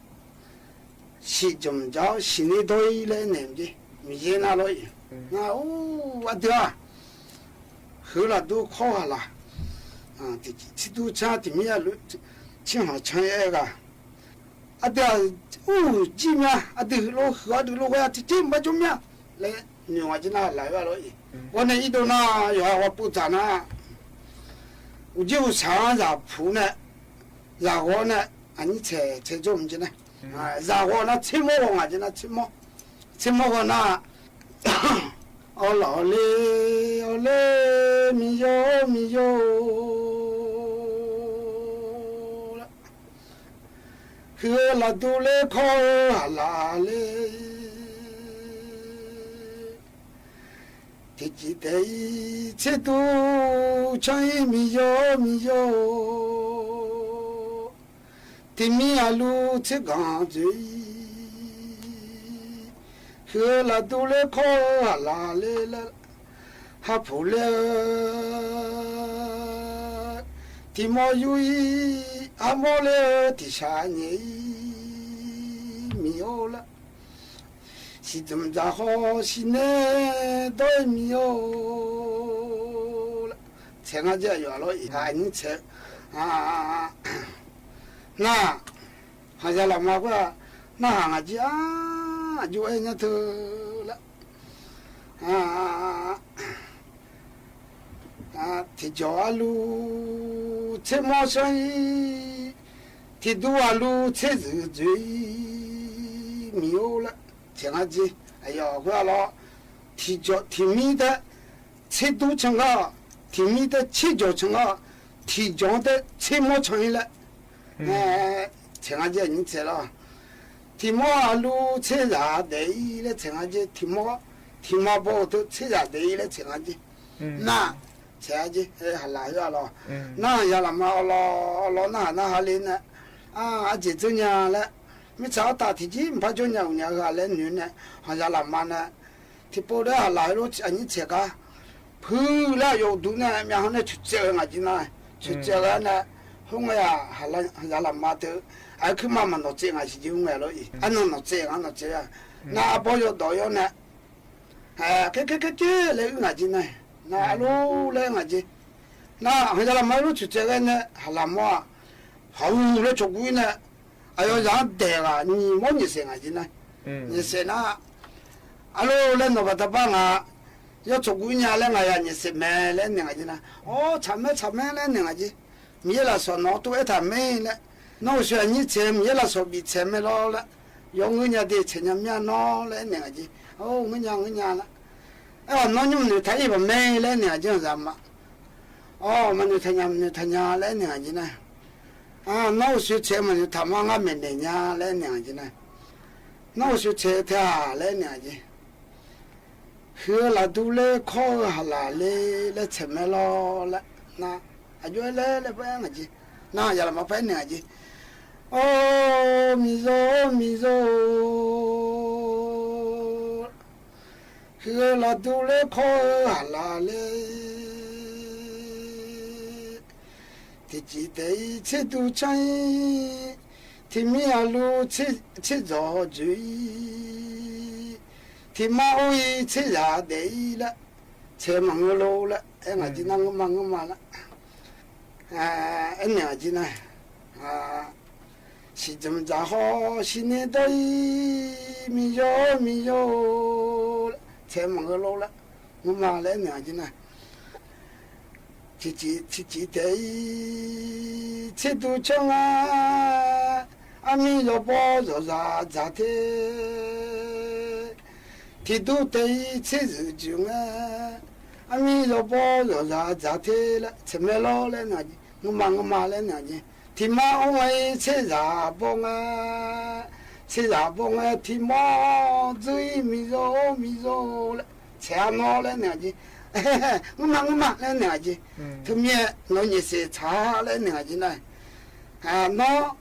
เชื่อปงที่มอจีเลยมีอยู่บ่อยๆใจเลยดีเลยงมาเลยนะจีทุกเมื่อที่มอมันบิจอยดีเลยมีอยู่บ่อยๆน้อจะตัวน้อยจะจ้าเลยนะจีตัวจะจ้ารู้แล้วทุกเมื่อที่มอได้บิจอยเชื่อมอปงวิมอจะจีนอะไรตัวดีทุกเมื่อที่มอได้จีเมื่อทุกเมื่อเดี๋ยวจะอยู่จีนจนยาจีมึงเห็นว่าแล้วชิมบ่ชิดาเดี๋ยวว่าที่มอที่มีแต่วิจช่างวิดูช่างเลยที่ดูช่างที่มีแต่มาเดี๋ยวที่มันจนยังไงจีตลอดน่าจะมันในชุบางไงจีแต่เอาตัวขอละเดี๋ยวน่าก็จีไหมเธอน่าอาโดอาคอเนี่ยตัวก็ก็เนี่ยจังถ่ายรอเนี่ยว่าเดี๋ยวขาตัวไม่ได้ยันน่าหาเบียดดูอยู่หันน่ารู้ว่าเดี๋ยวเนี่ยไอ้อย่างว่ายังไม่รู้พัฒนาง่ายอย่างที่ไม่ได้หรอเขาก็เนี่ยนะยามให้เจล่าเฮอละอายชาการเลยบินหาดาแกมาเยเนี่ยหรออันนี้จีเฮก็เพิ่นในบินหาดาเฮนะขอเนี่ยอาโดอาจาสหากูเนี่ยชางาเดอายามให้เจล่าหรอพอบินหาดาเนี่ยอายามเจียนะก็อีมาเดอุจิมาเดเยเนี่ยอาคันสอก็ดูนะขอเนี่ยก่อนนะอันนั้นที่นอนพัชลาเยเนี่ยหรอนาลีเยละเนี่ยกูหลังเกินนี่แล้วที่ขอหรอพัทองจุลามาเดเยเนี่ยเดก็อีมาเดอุดุธรรมะ大山呀么哦，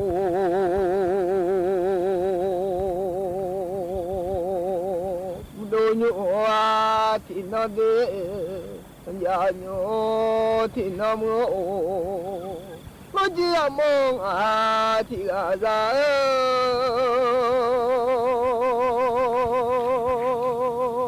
啊，我就说听的个的呢。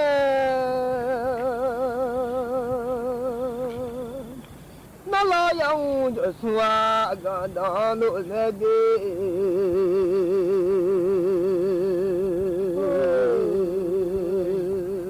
哦，妈妈有呀，送的，大家叫阿妈送的，你来呀，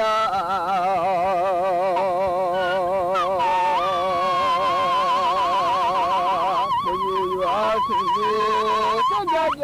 มาซึ่งเนดี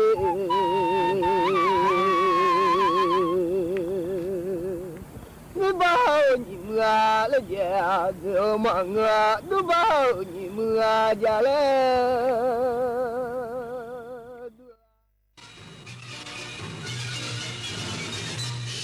สถานีวิทยุกระจายเสียงแห่งประเทศไทยและเครือข่ายทั่วประเทศเสนอข่าวต้นชั่วโมงรู้เร็วรู้จริงเกาะติดทุกสถานการณ์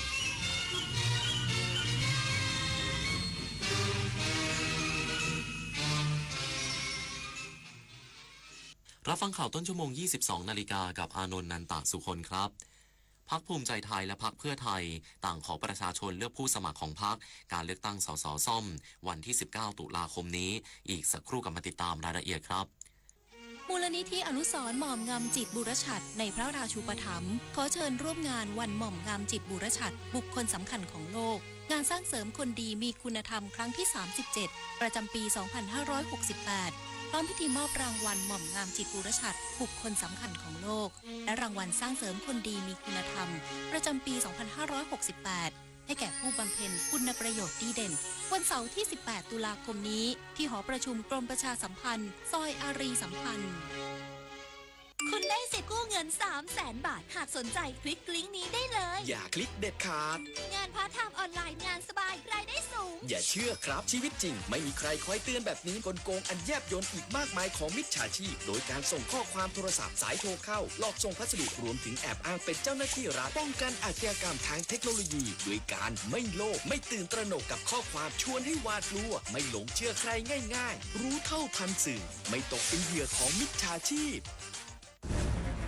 การกลับมาของการแสดงโขนมูลนิธิส่งเสริมศิลปาชีพจากวรรณกรรมเรื่องรามเกียรติ์ตอนสัตยาภาลีวานอนผู้กล้าหาญจะเกิดอะไรขึ้นกับพวกเขาสู่การแสดงโขนสุดยิ่งใหญ่โดยมูลนิธิส่งเสริมศิลปาชีพวันที่ 6 พฤศจิกายนถึง 8 ธันวาคม 2568 ณ ศูนย์วัฒนธรรมแห่งประเทศไทยเปิดให้จองบัตรได้แล้ววันนี้ที่ไทยทิกเก็ตเมเจอร์คุณเคยเป็นแบบนี้ไหมใช้เวลาอาบน้ำเป็นชั่วโมงเคยซื้ออาหารอย่างบ้าคลั่งแต่ก็กินไม่หมดจนเหลือทิ้งเคยซื้อเสื้อผ้าราคาไม่แพงแต่ซื้อบ่อยก็เคยหลงลืมที่จะปิดน้ำปิดไฟเมื่อไม่อยู่บ้านเคยเราอยากให้คุณหยุดกิจวัตรประจำวันที่เป็นการทำร้ายโลกช่วยกันรักษาและฟื้นฟูตั้งแต่เรื่องเล็กๆที่เริ่มได้ด้วยตัวเราอาจเป็นเรื่องใกล้ตัวที่สามารถทำได้ไม่ยากหัวหน้าพรรคภูมิใจไทยลงพื้นที่จังหวัดกาญจนบุรีช่วยผู้สมัครสสของพรรคหาเสียงเลือกตั้งซ่อมในวันที่ 19 ตุลาคมนี้โดยขอโอกาสให้พรรคทำงานเพื่อประชาชนนายอนุทิน ชาญวีรกูลนายกรัฐมนตรีและรัฐมนตรีว่าการกระทรวงมหาดไทยในฐานะหัวหน้าพรรคภูมิใจไทยลงพื้นที่อาคารอเนกประสงค์วัดสระลงเรืออำเภอห้วยกระเจ้าจังหวัดกาญจนบุรีและปราศัยหาเสียงช่วยนางสาววิสุดาวิเชียรศิลป์ผู้สมัครรับเลือกตั้งซ่อมสสกาญจนบุรีเขตเลือกตั้งที่ 4 ของพรรคภูมิใจไทย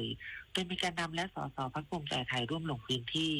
ทั้งนี้นายอนุทินกล่าวปราศัยเชิญชวนประชาชนใช้สิทธิเลือกตั้งซ่อมในวันอาทิตย์ที่ 19 ตุลาคมนี้ซึ่งผู้สมัครของพรรคพร้อมทำหน้าที่ดูแลประชาชนตามรูปแบบที่บิดาเคยทำไว้ส่วนนโยบายยืนยันว่าพรรคภูมิใจไทยทำตามที่หาเสียงไว้อย่างแน่นอนเห็นได้จากการขับเคลื่อนโครงการสวัสดิการแห่งรัฐโครงการคนละครึ่งและสิ่งที่ให้คำมั่นสัญญาไว้คือจะทำหน้าที่ถึงเดือนมกราคม 2569 และคืนอำนาจให้ประชาชนซึ่งหวังว่าในช่วงเวลานี้ประชาชนจะเห็นว่าการทำงานของพรรคและไว้วางใจให้พรรคกลับมาทำงานรับใช้ประชาชนอีกครั้งโอกาสนี้ยังเปิดเผยถึงการเปิดด่านชายแดนไทยกัมพูชาโดยยืนยันจะยังไม่เปิดด่านในขณะนี้อย่างแน่นอนพร้อมรักษาอธิปไตยและรักษาศักดิ์ศรีของคนไทยจึงไม่ต้องกังวลเรื่องการเปิดด่านผมธิดาทิพยานนท์รายงานค่ะด้านพรรคเพื่อไทยส่งอดีตรองแม่ทัพภาคที่ 4 ลงสมัครรับเลือกตั้งซ่อมสมาชิกสภาผู้แทนราษฎรเขต 4 จังหวัดกาญจนบุรีมั่นใจคนในพื้นที่ยังให้การสนับสนุนนายชนินทร์รุ่งธนเกียรติรองโฆษกพรรคเพื่อไทยเปิดเผยว่าพรรคเพื่อไทยได้ส่งพลเอกชินวัตรแม้นเดชอดีตรองแม่ทัพภาคที่ 4 ลงสมัครรับเลือกตั้งซ่อมสมาชิกสภาผู้แทนราษฎรเขต 4 จังหวัดกาญจนบุรีในนามพรรคเพื่อไทย โดยเป็นผู้ที่มีภูมิลำเนาเติบโตและศึกษาที่จังหวัดกาญจนบุรีเชื่อมั่นว่าจะได้รับความไว้วางใจจากประชาชนให้เข้าไปทำหน้าที่เพื่อตรวจสอบและถ่วงดุลผลประโยชน์ของประเทศชาติและประชาชนในพื้นที่อย่างเต็มที่ทางนี้พรรคเพื่อไทยได้จัดคณะทำงานประกอบด้วยแกนนำพรรคและสมาชิกสภาผู้แทนราษฎรเช่นนายณัฐวุฒิ ใสเกลือนายอดิศร เพียงเกตและนายอนุสรณ์ เอี่ยมสะอาดลงพื้นที่ช่วยรณรงค์หาเสียงในช่วงโค้งสุดท้ายก่อนถึงวันเลือกตั้งในวันที่ 19 ตุลาคมนี้โดยมั่นใจว่าชาวกาญจนบุรียังคงให้การสนับสนุนอย่างมั่นคงและจะร่วมกันแสดงพลังผ่านการใช้สิทธิเลือกตั้งต่อต้านระบบการเมืองที่ผูกขาดและขบวนการเครือข่ายทางอำนาจที่ไม่เป็นธรรมในทุกระดับองค์กรชวิสา ประทุมมารายงานอุทยานแห่งชาติตาดหมอกจังหวัดเพชรบูรณ์เปิดกิจกรรมเดินป่าศึกษาธรรมชาติน้ำตกตาดหมอก2 นางหลังงดเข้าพื้นที่ช่วงน้ำป่าหลากก่อนหน้านี้นายรณรัตน์ สิริมากรหัวหน้าอุทยานแห่งชาติตาดหมอกจังหวัดเพชรบูรณ์เปิดเผยว่า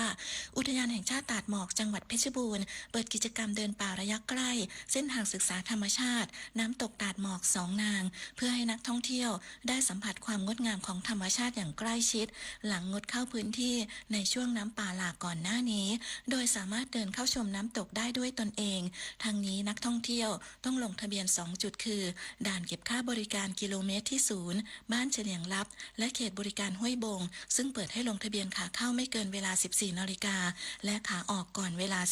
17:30 นาทีโดยไม่อนุญาตให้พักค้างคืนพร้อมขอความร่วมมือนักท่องเที่ยวช่วยกันรักษาความสะอาดโดยนำขยะกลับออกมาทิ้งด้านล่างและปฏิบัติตามกฎระเบียบของอุทยานแห่งชาติอย่างเคร่งครัดส่วนพื้นที่บริเวณลานชมดาวและเขตบริการห้วยบงยังคงเปิดให้นักท่องเที่ยวสามารถเข้าเที่ยวชมและพักค้างแรมได้ตามปกติสอบถามข้อมูลเพิ่มเติมได้ที่อุทยานแห่งชาติตาดหมอกจังหวัดเพชรบูรณ์โทรศัพท์หมายเลข088-278-7108เพลินจิตสวนสินพงศ์สวท.เพชรบูรณ์รายงานจบข่าวอานนท์ นันตะสุคนอ่านรับฟังข่าวครั้งต่อไปเวลา 23 นาฬิกาติดตามข่าวที่นำเสนอไปแล้วได้ที่ www.thainews.prd.go.th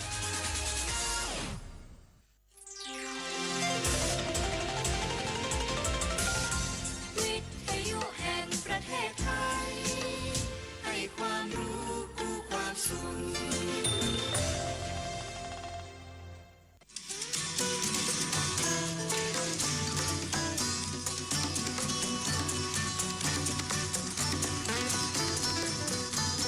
บนเส้นทางของถนนสายนี้เรามีบทเพลงเพื่อชีวิตดนตรี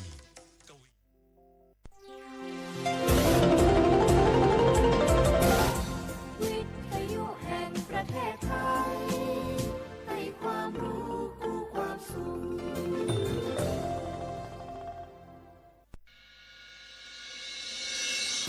สถานีวิทยุกระจายเสียงแห่งประเทศไทยจังหวัดเชียงใหม่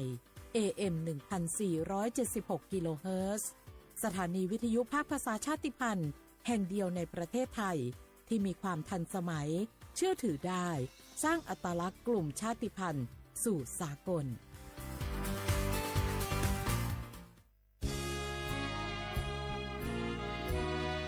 พระบารมีปกเกล้าเพื่อปวงชนชาวไทยจากพระราชกรณียกิจนานับประการที่พระบาทสมเด็จพระเจ้าอยู่หัวและพระบรมวงศานุวงศ์ทรงทุ่มเทพระวรกายทรงงานอย่างไม่เหน็ดเหนื่อยเพื่อประโยชน์สุขของประสบนิกรจากโครงการหลวงสู่การพัฒนาแหล่งน้ำส่งเสริมการศึกษาและด้านสาธารณสุขที่มุ่งเน้นการพึ่งพาตนเองและการพัฒนาอย่างยั่งยืนทุกย่างพระบาทคือการทรงงานทุกพระราชดำริคือพลังแห่งการพัฒนาเพราะประชาชนคือหัวใจของแผ่นดินร่วมเสริมสร้างความรักในสถาบันหลักของชาติโดยสำนักงานประชาสัมพันธ์ที่ 3 กรมประชาสัมพันธ์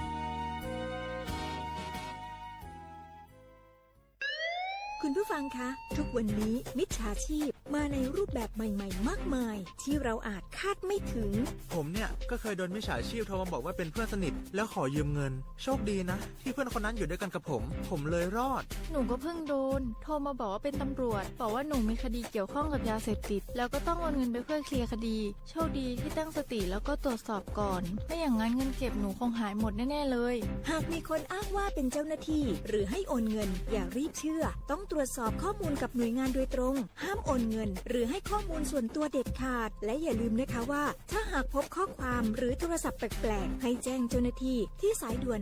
191หรือ1599เพื่อช่วยกันป้องกันและหยุดยั้งมิจฉาชีพค่ะร่วมด้วยช่วยกันเฝ้าระวังภัยรู้ทันมิจฉาชีพเพื่อความปลอดภัยของทุกคนด้วยความปรารถนาดีจากสำนักงานประชาสัมพันธ์ที่ 3 กรมประชาสัมพันธ์ฮัลโหลสวัสดีครับสวัสดีค่ะจากไหนครับคุณคือผู้โชคดีที่ได้รับเงินสด1 ล้านบาทแต่ต้องโอนค่าธรรมเนียมมาก่อน 5,000 บาทนะคะหลังจากนั้นทางเราจะทำการโอนเงินกลับไปให้ค่ะจริงเหรอครับงั้นเดี๋ยวผมโอนค่าธรรมเนียมไปให้นะครับขอเลขบัญชีด้วยครับได้ค่ะคุณโชคดีมากนะคะรีบโอนค่าธรรมเนียมมาก่อนได้เลยค่ะหยุดก่อนนายจะเชื่อจริงๆหรอนี่มันหลอกกันชัดๆเลยฮะจริงเหรอหลอกยังไงอะนั่นสิเธอลองคิดดูสิว่าเราจะได้รับเงินล้านจากอะไรล่ะในเมื่อไม่ได้ไปเสี่ยงโชคหรือลุ้นรางวัลอะไรเลยจำไว้ไม่มีใครให้เงินเราฟรีๆโดยที่เราไม่รู้ตัวหรอกนะแถมยังให้โอนค่าธรรมเนียมไปให้ก่อนอีกคุณคะเราไม่ได้โกงนะคะโอนมาก่อนเดี๋ยวพิสูจน์ได้ค่ะไม่เอาละผมไม่เชื่อไม่โอนไม่คุยด้วยละกลโกงมีทุกที่จำให้ขึ้นใจอย่าเชื่ออย่าคุยอย่าโลภอย่าโอนด้วยความปรารถนาดีจากสำนักงานประชาสัมพันธ์ที่ 3 กรมประชาสัมพันธ์กู้ภัยโทรมาบอกว่าป่อน้องรถแฉลบน้องบ่คิดบ่ฝันเลยว่าวันนั้นจะเป็นวันสุดท้ายร้อยปันเหตุการณ์หลากหลายความสูญเสียบนท้องถนนบ่มีระยะปลอดภัยสำหรับคนบ่ใส่หมวกกันน็อก69% หมวกกันน็อกช่วยลดความรุนแรงของการบาดเจ็บศีรษะและสมอง 39% หมวกกันน็อกช่วยลดความเสี่ยงในการเสียชีวิตของคนขับและคนซ้อนท้ายปีครับน้องขอให้ปีขี่รถปลอดภัยถูกวินัยจราจรใส่หมวกกันน็อกทุกครั้งต้วยนะครับอย่าปล่อยให้คำขอนี้เป็นแค่ลมปากมาร่วมใจกันลดอุบัติเหตุความสูญเสียโดยการใส่หมวกกันน็อกบอกว่าจะขับตั้งใกล้ตั้งไกลเพื่อลดความเสี่ยงเพิ่มความปลอดภัยให้กับตัวเฮาและก็คนที่เฮาฮักต้วยนะครับด้วยความปรารถนาดีจากสำนักงานประชาสัมพันธ์ที่ 3 กรมประชาสัมพันธ์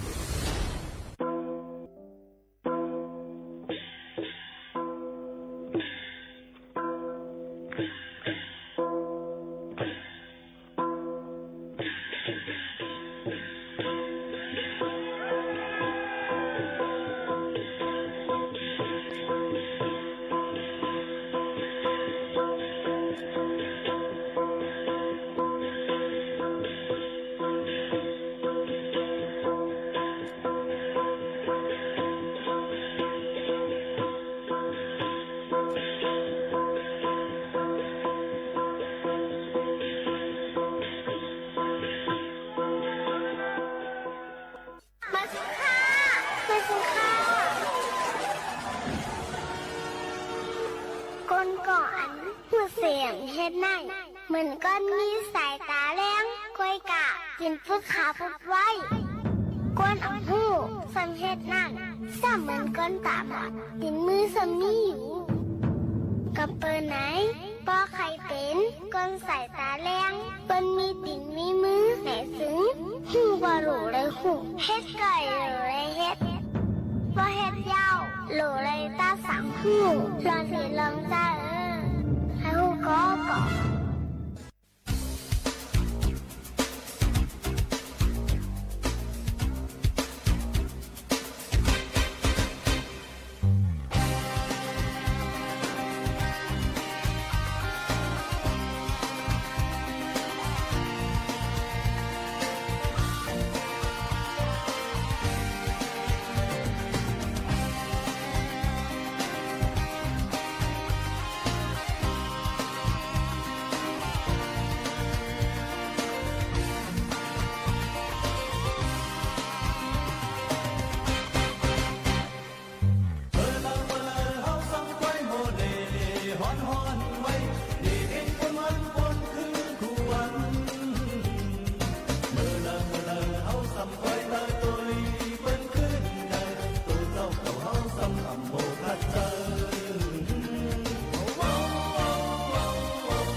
เมื่อสุงค่าพี่น้องปุ้งยินถอมาเขาตั้งเสียงค่ะพบผู้จมกันกูวันถึงมาข่าวยำ10 โมงถึง 11 โมงกันในกลางค่ำอยู่จมเขาสุภาวันเชื้อสารวินหมู่ขาวน้นค่าอ้อเมื่อนี้เป็นวันอาทิตย์ที่12เดือนธันวาคม12แห่งปลายเช้าค่ะเป็นเดือน11ลองหาคำฮอดถึงมาอยู่เป็นก้อยเสียจอมพี่น้องเขาตีห้องปล่อยเสียงเก้งใหม่ AM 147 เกลเฮิรตซ์10 ถึง 11 โมงในค่ะเมื่อนี้เป็นวันอาทิตย์พี่น้องเขาถ่อมด้วยธรรมะตราจมกันในปุ้นหูตั้งหันค่ะอ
ำในความน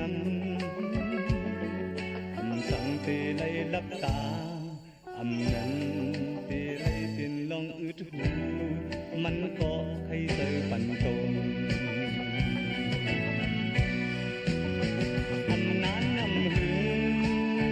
อำถึงอำวาอยู่ดีจันก็เลยว่าดีไกลก็เลยปล่อยใจปันไว้ทุกคืนอำจางจันมันจะก็ยาก็ตัวเต้ตีเต้นต่อถึงหัวใจกาเป็นตามกระเทียนอำนั้นเตตึกมันหืออำทั้งเตเข้าครึ่งเลือกตัวหือใจตึกให้เจอปันโต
กำในนี้ก็เขาคาขึ้นมาสึกยินถอมด้วยเกี่ยวกับเรื่องลองตั้ง ป้ายปัญญากันพ้องเนี่ยค่ะอันเก่าๆมาซึ่งหนังซึ่งหืออันว่านั่นเนี่ยก็อันใหม่ๆเนี่ยก็จักเดมีมาในนั่นค่ะก้อยการหนังหือฟิงเก่าเฮาค่ะเดมหงอำหายก็ถูกลีเลยอ่อนกันแป้งซิมลองปานเหม่อเนี่ยก็ถูกเลยเฮ็ดให้มันบ่คิดกาปันให้ถูกแม่นซ้อมลองตั้งมันนั่นตั้งหมดตั้งสิงเนี่ยค่ะมันเหมือนในก็ยิ่งหมู่ขานุ่นเอามาดังฟิงความก้นเท้าเนี่ยค่ะเอามาฝากตอนปันค่ะฟิงความก้นเท้าเขาลัดไว้ว่ากรรมฐานเจิดขาดตักหมอกหลัดยิงใจมีวัวควายให้วิริยะมีมาอย่าตอนหำก้นตื้อลุกขันน้ำอ่ำฉุกเดวนหุบอย่าเอาเส้นกุยเปิ้นมาล้อโคสังพ่ออย่าไปป้ายต่อหลอกหมอกเดลูอย่าสุดอายหึ้นมีเงินอย่าไปซื้อวัวเขาเมามีเข่าอย่าไปเลี้ยงอายสนาวปอดเดลัดความเผาให้กำก่องก่อมอเราอย่าหุงพักลักเพียวเฮ็ดก็เปิ้นเมาไลกลางคำอย่าไปใครเครื่องเงินกลางคืนอย่าไปกดเมเปิ่นหันก็เงือเซินอย่ารู้ร้ายอ่ำลีค่าขายผู้ลีผู้เมียดเปิ้นอ่ำเคอถ่อมอย่าไปลัดเคอทำเงินคำอย่าเอาฟังในกลุ่มสีมานำสายอย่าไปหนตากวายมีลูกใจอย่าปันเล่นเล่าเล่นยาเตว่าเปิ้นให้กึดมาดูเตคูให้รู้ห่างเตยางให้ด้วยดินเตกำสินให้เปียดต่อซ่าเตสาก้าอย่าเลือกก้นมีก้นผานเตเหตุการณ์อย่าเลือกมือเจ้ามือลาหักคาเฮาหักมือกินมือนอนก้นหมอหลัดหมอว่นเจ้าเปิ้นง่ายเส้นไหลอย่าเอาขาดหางไถตกเมืองไก่อย่าปักหมอกกว่าก้าปลาเลียนขอกอย่ามึงลอยนังยิงก้นลักลิงไตก่อเก๋ผู้ลัดย่อยเสเรอ่ำมีก้นแอวฮีอ่ำไลคราใกล้ลัดหนาการห้ามอ่ำตันอ้ำเลอ้ำเตมีลวงหนึ่งเข้าปึงเปิ้นอย่าถีแห้งดูเครื่องลีโกเฮาแวลองเย็นเงเฮาเอาความนักเมาเฮาฮู้ตีว่าศีลหาเซนเฮากำกาลำอย่าเฮาเปิ้จำปุ้งหักผู้หลักอย่าเฮาเปิ้ตึกโคก้นอ่ำโยจางเถิมเปิ้นปานาเปิ้นอย่าไปลัดความแค้วเมียวอ่ำถูกเจอนูแลในไก่อ่ำถูกเจอเห็นเนื้อเป็นหลุกเป็นเอ็นอ่ำถูกเคี้ยวมั่งอ่ำกัดอ่ำจางอย่าไปอุบเปพาวไปข้าวยาวอย่าไปฮิบแนดของเตเป็ดอย่าเสียหลายของขายให้เหมือนหนังของหลู่ตีอยู่ให้ลุ่มล้าเฮ็ดหน้าให้หลอดสามขาดใส่กัดให้ด้วยเงินปอไข่หู้ปื้นให้เห็นราว่าจางกาเจอถังอย่านับต่อลาดจอดลาเจ้หักลูกหักเมอย่าไปหักปานากว่าหน้าให้เลี้ยวหลังโคสังตบขึ้นไหลนกใส่อำลีอิดหลูจางปายเข็ดคาไล่อำลีเยิงสังสีก้นมีนีจางเหงาก้นมีเหาใกล้เตินไฟไม่เถินจางล้ำความไหลว่าผ้าไหลมักหมักหินหักอ่ำกับไหลในค่ะอันนี้เฮาคาก็เอามาฝากตอนถึงพี่ๆน้องๆเขาเป็นความฟิงความก้นเท่ามือปานกูปอกก้อยกะมังขอมังเลยในเฮาค่ะก็ยังตึกใจกันอยู่ค่ะก็ไม่ก็กรรมฐานอันว่านั่นในก็กรรมฐานน่ะในค่ะลองคุกทบฮู้จักอองตีการงานตูเจ้าเก่าอันว่านั่นเป็นซับแรงแหนปันพี่น้องเขาอันค่ะเลยอ่านมาเมื่อไกลนั่นค่ะเงือเสือนอันว่านั่นก็เอินอำลักลีในค่ะไอ้สาวหนาวในค่ะล่ะซ้ำเป็นก้นโกโลขั้นเอินค่ะนะรู้หลายในซ้ำบ่ได้ซับแรงมาในจึงได้เป็นว่าป่นเปลี่ยนตุ้มเตอย่านาย่าตากาในค่ะเราราเจ้าหว่างอันว่านั่นก็ปื้นลองเคอเจ้าจอมขุนเมืองเขาค่ะความแค้วในกอติซับเลี้ยงป่องว่าคอสึงคัดหูถ่อมหยับอำคาราหังในอันว่านั่นก็อำไลลองไลตาอำไลกินไลว่าค่ะสเรก็อูอายนาตาโตซาซ้ำป่องว่าลองเจอล้ำใส่กำเลือดลมหาวให้ค่ะ3 ขาดอันว่านั่นก็เข้าหน้า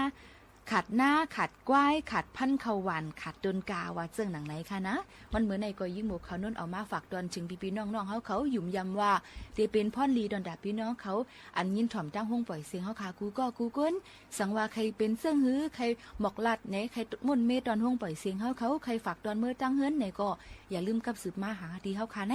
ห่มส้มหับตอนตั้งมดตั้งเซงอำนั้นแต่มาเป็นพื้นลิกก็เลยค่ะสวทเก้งใหม่ภาษาไทยใหญ่49เซนตั้งประชาสัมพันธ์จ้างการเว้งเซดอนเก้งเหม่อ50100ห่มส้วมพับตอนตั้งมดตั้งเซงหรือหรือใจถ่อมด้วยเสียงเพลงความกันเอามาฝากตอนปันพี่น้องเขาในวันมื้อในค่ะ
ปืนหูจ้างหันไล่ล่องไล่อันเอามาฝากตอนทุถึงปอแม่พี่น้องเขาถึงข้าวย่ำตอนดาเดมาถ่อมด้วยธรรมตรากันเยี่ยวค่ะเมื่อในยิ่งหมูขาวน้นหางเฮียนไว้เกี่ยวกับไปลองธรรมตราเจ้าซีรีส์ธรรมะเกียงวิงอินเขาเนี่ยค่ะเนาะมาฝากตอนทุถึงพี่น้องเขาจือหัวคอตราว่าอ่ำไข่ผัดก็เตะไลยานด้วยการอ่ำไปซึบคณะสืบยินถ่อมด้วยอันเขาค่ะปองเป็นไรสิอันเขาค่ะมีข้าวยำคือแต่นั้นฝากตอนทุถึงพี่น้องเขาสืบยินถ่อมซ้ำกันค่ะพัดแผ่วถึงมาปีศาสนามนต์คำพระพุทธเสาเฮา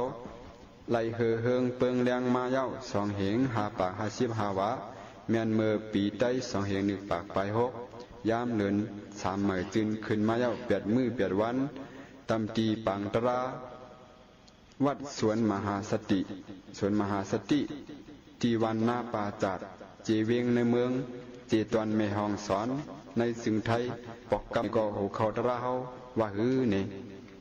อำไข่ผาดก็เตลยานปกโคตราเขาได้ไงเขาเนี่ยเนาะว่าฮือก็ตะกาเขาอำไข่ผาดก็เตลยานเนี่ยกำเรียกว่าความพิสัยมาโยเนี่ยเนาะคือว่าความจึงหันมันเป็นความตลาพอเขาถอมได้ง่ายก็หนักพอเขามาซับแรงในมันเปลี่ยนตีอัน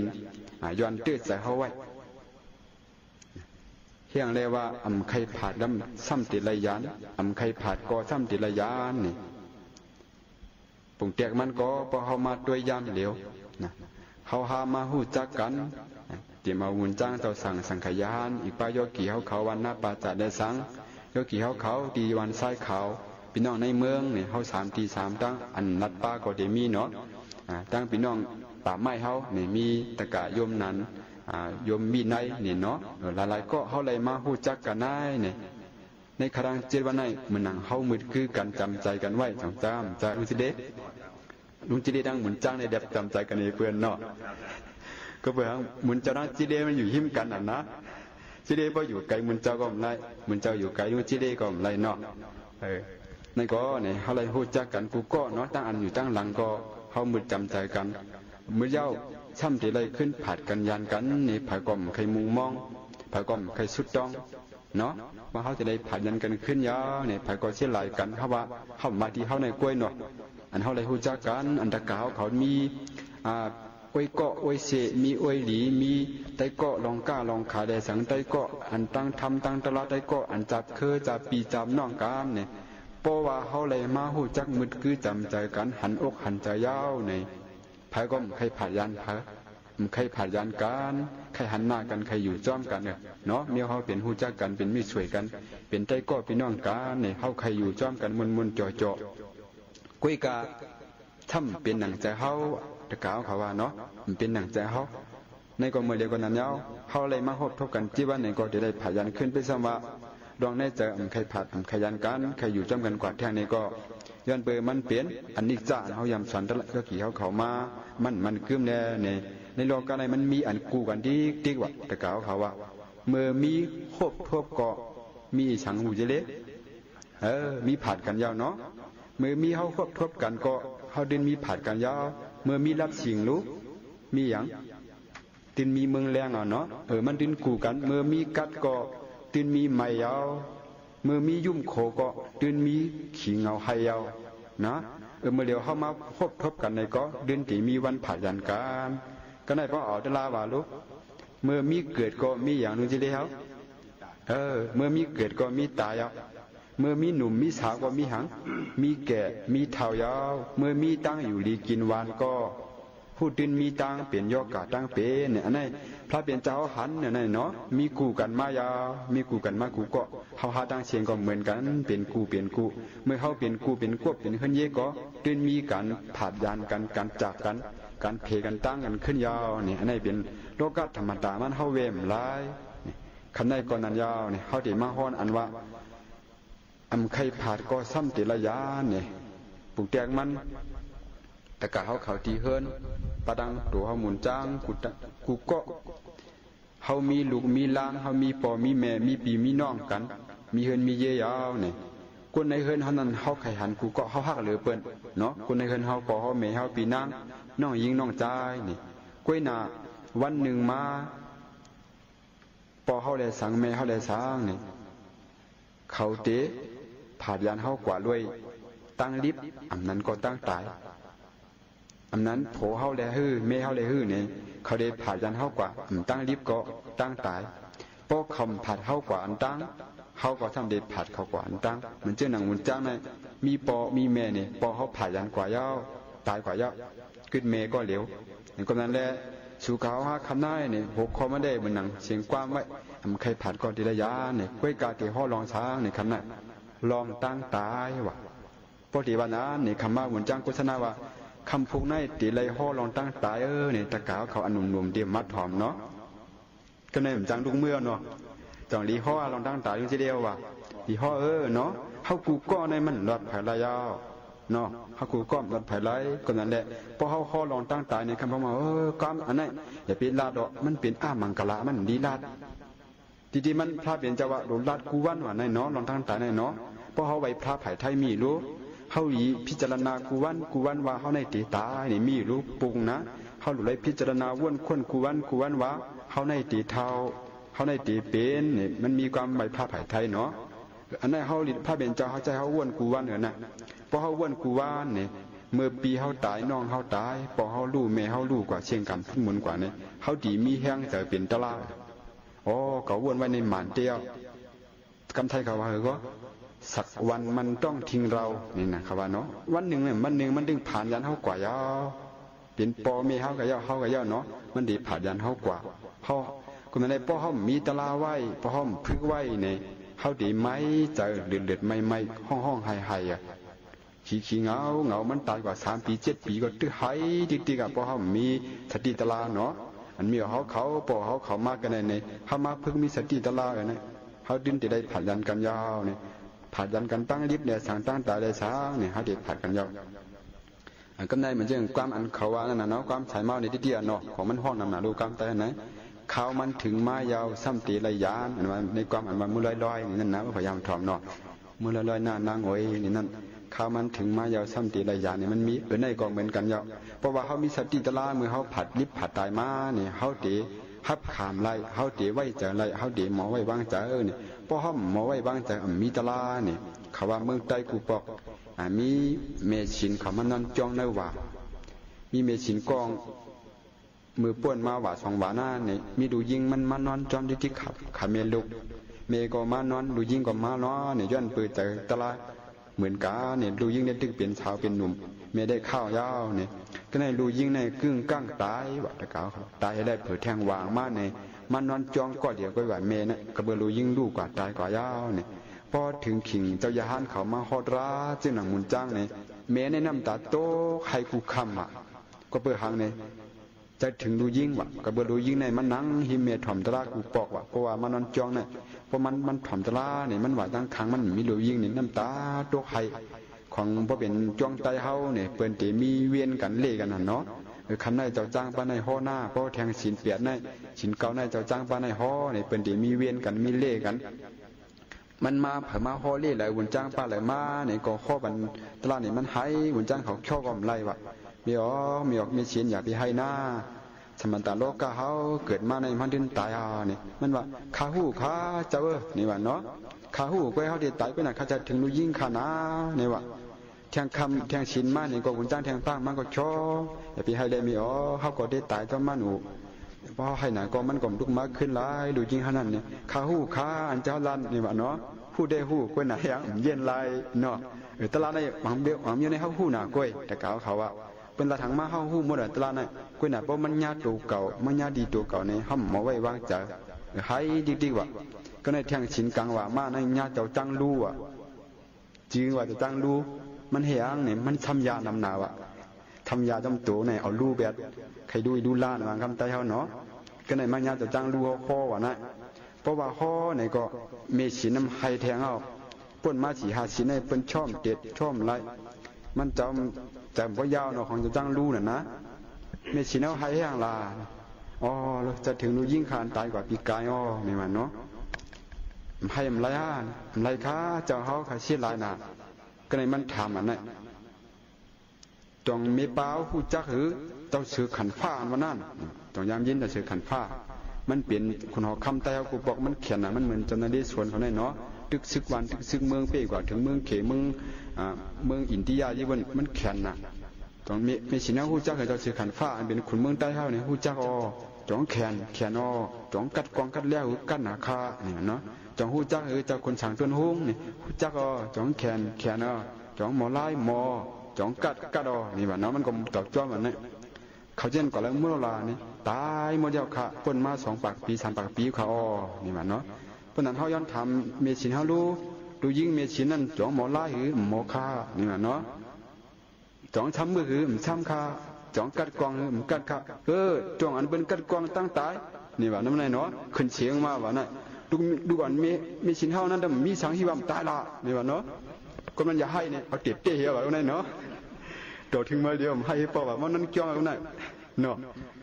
เฮาในป้อมหมอไว้ใจก็ยากบุญจังดูหลงไกได้หมอไว้ใจกันนั่นเนาะจะเฮาได้หลงยากบุญจังดูเนาะพี่น้องเฮาหน้าบ้านจ่าเต้เนี่ยหมอไว้ใจหมอมาใจมาแถมหมอให้การดีการต้านในป้อห้อมหมอไว้ใจเนี่ยเฮามาเย่าไม่แทงก็อันตายก็หัวบ่กว่ามีกันแล้วเนาะลองเฮาเสียหลายกันได้ฮู้เสียหลายอยู่เฮาเปลี่ยนเนื้อเลือดกันเนาะเปลี่ยนไตก่อกันเป็นบ่แม่พี่น้องกันให้ฮู้กันเลยเสียหลายกันยาวเหมือนเมืองไทยก็มีที่จังหวัดฉะเชิงเทรานี่นะมันมีน้ำสันปะกงเนี่ยนะรวดมีในกับปีนตัวกว่าลูกอันใน3 โขบขามีลูกนั่งบ่อเดียวกันนั่งที่เดียวกันคือว่าเป็นเอารวดขึ้นมานี่ไปทำนั่นเอาขึ้นมาน่ะเมนเดมเป็นทางกระเบือเมนก็ใหญ่หมอลุยก็ในลูกอันในน้ำแก่นมันแก่นน้ำเนาะมันแก่นน้ำแหละมันลืมโตเพราะว่ามันลืมโตนี่เมย์เนี่ยเอาหลวนขึ้นมาเพราะหมอเขามาเตียกตองนั่นพื้นน่ะเพราะว่ามันนั่นพื้นนี่เมย์เนี่ยถามว่าลุงตายเมย์ปีนร่วมตายก็เตะ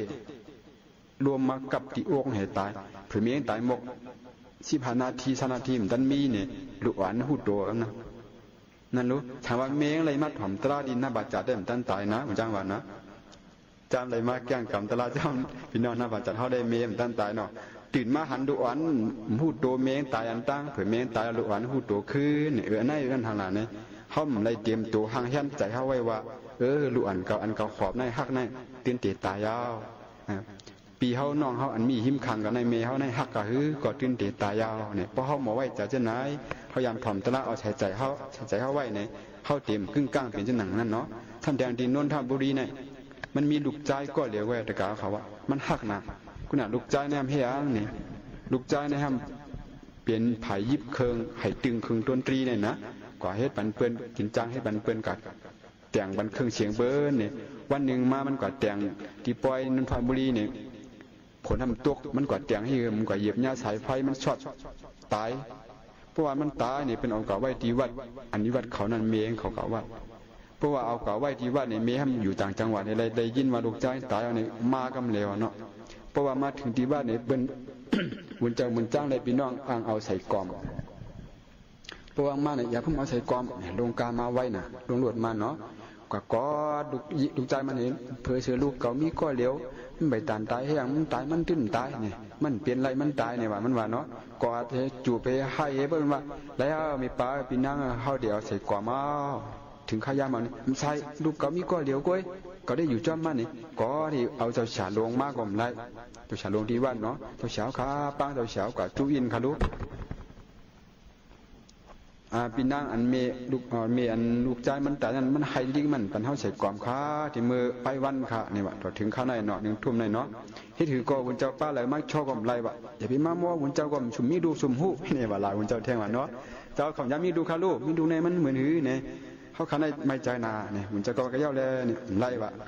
ก็แม่ไล่เอาเนี่ยเขาหาลายมันว่าที่ให้บ่ปล่อยนี่ว่าเนาะให้บ่ปล่อยลูกมันกวาดแล้วก็จูบเห็นนัวเมก็ให้กวาดลูกดิกพังมาลานก็ดิ้นไล่ไม่ยุ่งลูกเก่านี่ก็ในมีเจ้าเสียป้าว่าลูกเก่าห้องอาจารย์พยอมนี่งามยินะพยอมเป็นบุญเจ้าข้อตระเขียนน่ะมึงท่านเนาะคำว่าลูกกับป้งเจ้าเสียพยอมมาลาดได้ไล่โยนี่ก็ในเขาก็โทรหาเจ้าเสียพยอมว่าเจ้าเสียขาเจ้าในมีไล่แก่ไล่สอนก้นนำหนาขนาดนั้นแค่ตัวเจ้าก็มาสอนมันอันที่ให้กันในอินรู้นี่ว่าเนาะในการห้องแทงต่างป้ามาว่านั่นในจวงแรงมดกูป้ามันจังให้หือจ้ามันนั้นมันจ้างว่าเอาบุญจ้างลูกกับป้าเนี่ยดีอยู่เนาะเพราะว่าเอาตัวเสียพยอมมาเนี่ยเสียพยอมก็มาตัวมันก็กอดให้ดีๆเนาะก็น่าจะเสียพยอมเนี่ยบาจึงเปิ้นเอาว่ามันก็ได้เปิ้นว่าไม่ออกปล่อยแล้วลูกจ้าเนี่ยมันตายเปิ้นวันนั้นมันว่าปล่อยมันตายปล่อยตายเนี่ยว่าก็ ก็เลยเจ้าฉาพยอมในมาว่าหือมาจุกที่มันซื่อๆมันเหี่ยวก็มีอ๋อจูไปกอดได้นวมแก้มลูกใจขอแม่นี่ดีๆว่ะเนาะเฮ็ดอันนี้มันขึ้นมึนตาด้วยว่าเอาไหนเนาะอย่างมุนจันเนี่ยมาวันนั้นก็บ้องมาด้วยแทงนี้มีเอาห้อมกอดแทงลาจุบแทงแร่หอมแทงแร่ในวันเนาะว่ามันไม่นั้นเนื้อลูกใจในมันลานหนาวไผไม้ไผชอดในเนาะเนื้อกวนเฮาในมันเจียมลานเนื้อก็ลานมากนี่น้ำหนองก็ออกมานี่มันจ่องไกลกึดกำไหนเนาะกวนเฮาในบางปอกนี่มันหลุดลัดอันสารคัดเนาะอันหลุดอันสารคัดมันเจื้องหรือมันเจื้องกวนพิษกันที่ไหนแต่กาเขายามหาในปอในลามเพราะว่าขาดอังห้ำกันนี่2ก้องกันย่อใบไผ่ในก้องกันย่อใบไผ่ในทั้งก้อดอกก้อเนาะไปก็ว่าก็ที่กับห้ำที่กับมังนี่ตินตอกเพราะว่าห้ำกันในคือนี่ปันแห้งเขานี่ก็เหมือนใครห้ำเขาก้อยในก็เหมือนกันนะเนาะคนเขาในเพราะว่ารักอันฉันคัดเนี่ยมันเดี๋ยวหูโตมาบอกมันลืมตัวมันมีสติก็มันแลกคำได้เข้ามาฮอลองตั้งตายนั้นก็ใครผ่านก่อนเตระยะเนี่ยเปิดตาให้เขามีสติแทงก่อนเนาะอันนั้นก็ยากกว่าลองอันนึงนี่พระเปลี่ยนเจ้าเขาว่าจึงหือให้ห่างเลยเขาทำอยู่เลยหูลองตั้งตายจะเขาข้อกูค้ำกะห่อตะลายทีละกะห่อปังตะลายอันเขาผีทีละเนี่ยเพราะวันที่7เนี่ยเจ้าตีห่อลองตั้งตายแต่ให้ย่อกี่เขาอย่าเปลี่ยนลวงลืมเพราะเขาเมื่อที่เฮินขึ้นแต่ให้พี่น้องอันมาถ่อมตะลานั้นอย่าเปลี่ยนลวงลืมเพราะว่าเขาลวงลืมนี่ก็เหมือนตั้งคนตายนี่พระเปลี่ยนเจ้าห่อไว้เนาะพระเปลี่ยนเจ้าเขาเตียกไว้ว่าหือนี่อาชาเขาในมันปอดหนาวพี่น้องตะเกาเขาว่าเนาะอาชาคนนั้นเขาได้เขาอยู่ที่ไหนเขาถามว่าโอ้อาชาเขาเนี่ยติดถึง70-80เหมือนปอจ้างไม่จ้างเขาตั้งนานเนี่ยเหมือนลุงเจริญเขาเนี่ยอันนี้เขาผ่านมาเขาเลยถือว่าโชคดีกรรมนี้เตี้ยเนาะอันที่น่ะอันเขาหู้ในเขาหู้เมื่ออันป่วนมากไว้อันกว่าตั้งนั้นเขาหู้ว่ามันติดแทงหลายวันหลายเดือนหลายปีพวกเป็นมาถามกันนี่จนว่าอาชาสูไลกาหือเข้ามาเลย50-50พวกเอาจุดชะตาเสียงเขาว่าเนี่ยไปถามให้นานว่าจุดชะตาเสียงเขาว่าถามมาหือ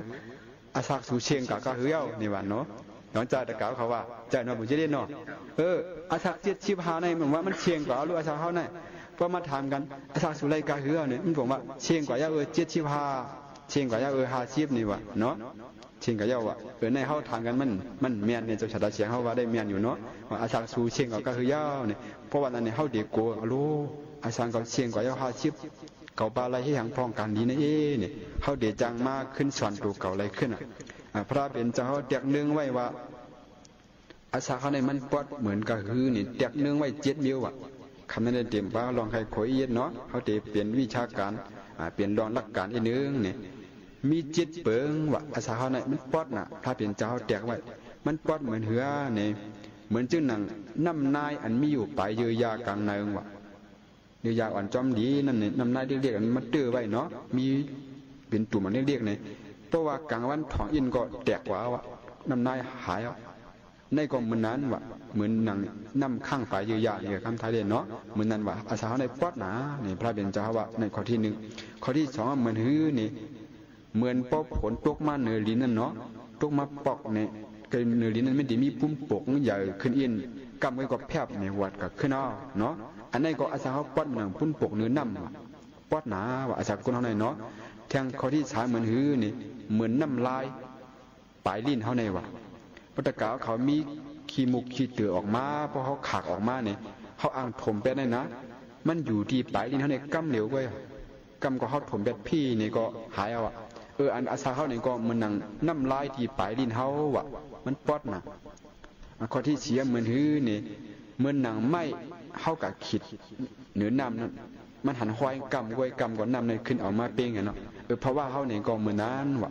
พอตะกาวคำอยู่ว่ามีน้ำหมอน้ำตึ้งเนี่ยเอาขีดด้วยเนาะกำก้อยก็ห้อยหายอาศักเพราะว่าเขาก็เหมือนนั้นปอดก็ในข้อที่5เหมือนหื้อเนี่ยเหมือนนางเนื้ออันเขาเด็กโคในหมอกคางว่ะพระเป็นเจ้าเขาแตกไว้เนาะอันนี้จะเหมือนจังแตกเนาะพระเป็นเจ้าเขาแตกไว้ว่าคือนี่เหมือนนางเนื้อในหมอกคางน้ำมันในไม้เนี่ยอันจะมีเขาเทหูดีน้ำมันใหม่ๆเขาเอาเนื้ออันเหลืองๆเนี่ยปล่อยลงกว่าในฉีงเปลืองกำเหลียวเนาะเปลี่ยนเนื้อขาวนั่นก็นึกแคมอันนี้บอกว่าอาสาเขาก็เหมือนนั้นวะกำก็เรียกลายว่าพระเปลี่ยนเจ้าเขาว่าเนาะซ้ำแทงข้อที่พวกก็เหมือนหื้อเนี่ยข้อที่6ในเหมือนนางน้ำ น้ำป่าไหลหลักนี่วะน้ำป่าอันเนื้อดอยอ่ะเพราะมันโถมมาในไว้น่ะเนาะเพราะมันตีลวงกับผังหึ่งในไว้น่ะเนี่ยอาสาเขาก็นี่มันนั้นวะไว้น่ะปอดหนามันจำตายหนาวันไหนวะเนาะข้อที่เจ็ดเนี่ยมันคือเราเนี่ยเมื่อนังเปิ้นจุงวัวดีกว่าแหมวะดีกว่าข้าวัวอันเปิ้นเจ้าเนื้อเนี่ยจุงวัวกว่าแหมตีเข่งนั่นเนาะมันยางกว่าหนึ่งยางเนี่ยจำตั้งตายกูยางวะเฮาตั้งเชียงอันเฮามาถ่อมตลาดได้สังปะดังเฮาหมุนจังฮอดราได้สังนี่เฮานี่ก็ยางกว่ากูยางนะยางกว่าแล้วนี่ยางกว่าจู้ตั้งเท่ายางกว่าจู้ตั้งเปลี่ยนยางกว่าจู้ตั้งตายแต่กล่าวเขาว่าเนาะแห่งในวันนั้นเนี่ยมันก็ว่าชุดที่กว่าแล้วกว่าหน้าที่กว่าแล้วกว่าไม่ห้องสอนที่กว่าแล้วกว่าเกี้ยงใหม่เฮาใครกว่าที่เลยกว่าแล้วเขายามได้เอาอย่างเอาเฮาในกว่าจู้ตั้งตายกูกำชุดกว่าแล้วคำนั้นเฮาเด็กขึ้นมาถ่อมตลาดดีสวนหน้าสวนมหาสตินี่อันเฮาขึ้นมาถ่อมตลาดก็เฮาจำตั้งตายมาดีๆยาวเนาะขยันในเอาเฮากว่าจำตั้งตายดีๆก็มันแล้วหนังหือเฮาเตะป้อมลงลืมหนังหือเฮาบ่เตรียมอยู่จือเรือจรณะเนี่ยจะเฮาก็เอาลองได้มาปันสติเฮาอ่ะก็ได้เปิ้นแตกเนื่องไว้ว่าหือตั้งตายน่ะเพราะเฮาก็ซื้อของในห้างกล่าวเขาว่าเปิ้นบ่ปีใหม่เปิ้นมีว่าหือซื้อ1แถม2นั้นก็ซื้อ2แถม3นี่ก็มีที่ซื้อ1แถม1เพราะอะไรของแถมเนี่ยเฮาใกล้กว่าซื้อก็ซื้อของปีใหม่ในเปิ้นแถมเฮาก็ว่ามันจมน่ะอะไรของแถมเนี่ยอันเฮาหาจังได๋ก็อะไรของแถมกล่าวเขาว่าในของแถมกูก็เพราะว่าเฮาว่าเกิดนี่ล้วนเฮาเกิดมาในต้องเฮานั้นนะเกิดในอันเร็วก้อยของแถมมาเป็นสามัญน่ะทื่นไร1แถม3นั่นน่ะเพราะเฮาเกิดมาแถมหังแถมตั้งเท่ามาจอมแถมตั้งเปลี่ยนมาจอมแล้วก็แถมตั้งตายเฮาหาตั้งเชียงอันนั้นในเนี่ยเฮาเกิดอันเดียวก้อยเฮาเลยแทงอันแถม3อันนั้นจ่องดีจ้วมตะกาวเขาว่าตักเสียงนะดีจ้วมหมดเนาะเพราะเฮาก็ซื้อของเฮาทำก็เป็นแถมเฮาเนี่ยเฮาจ้วมนะอันนั้นได้เฮาดีจ้วม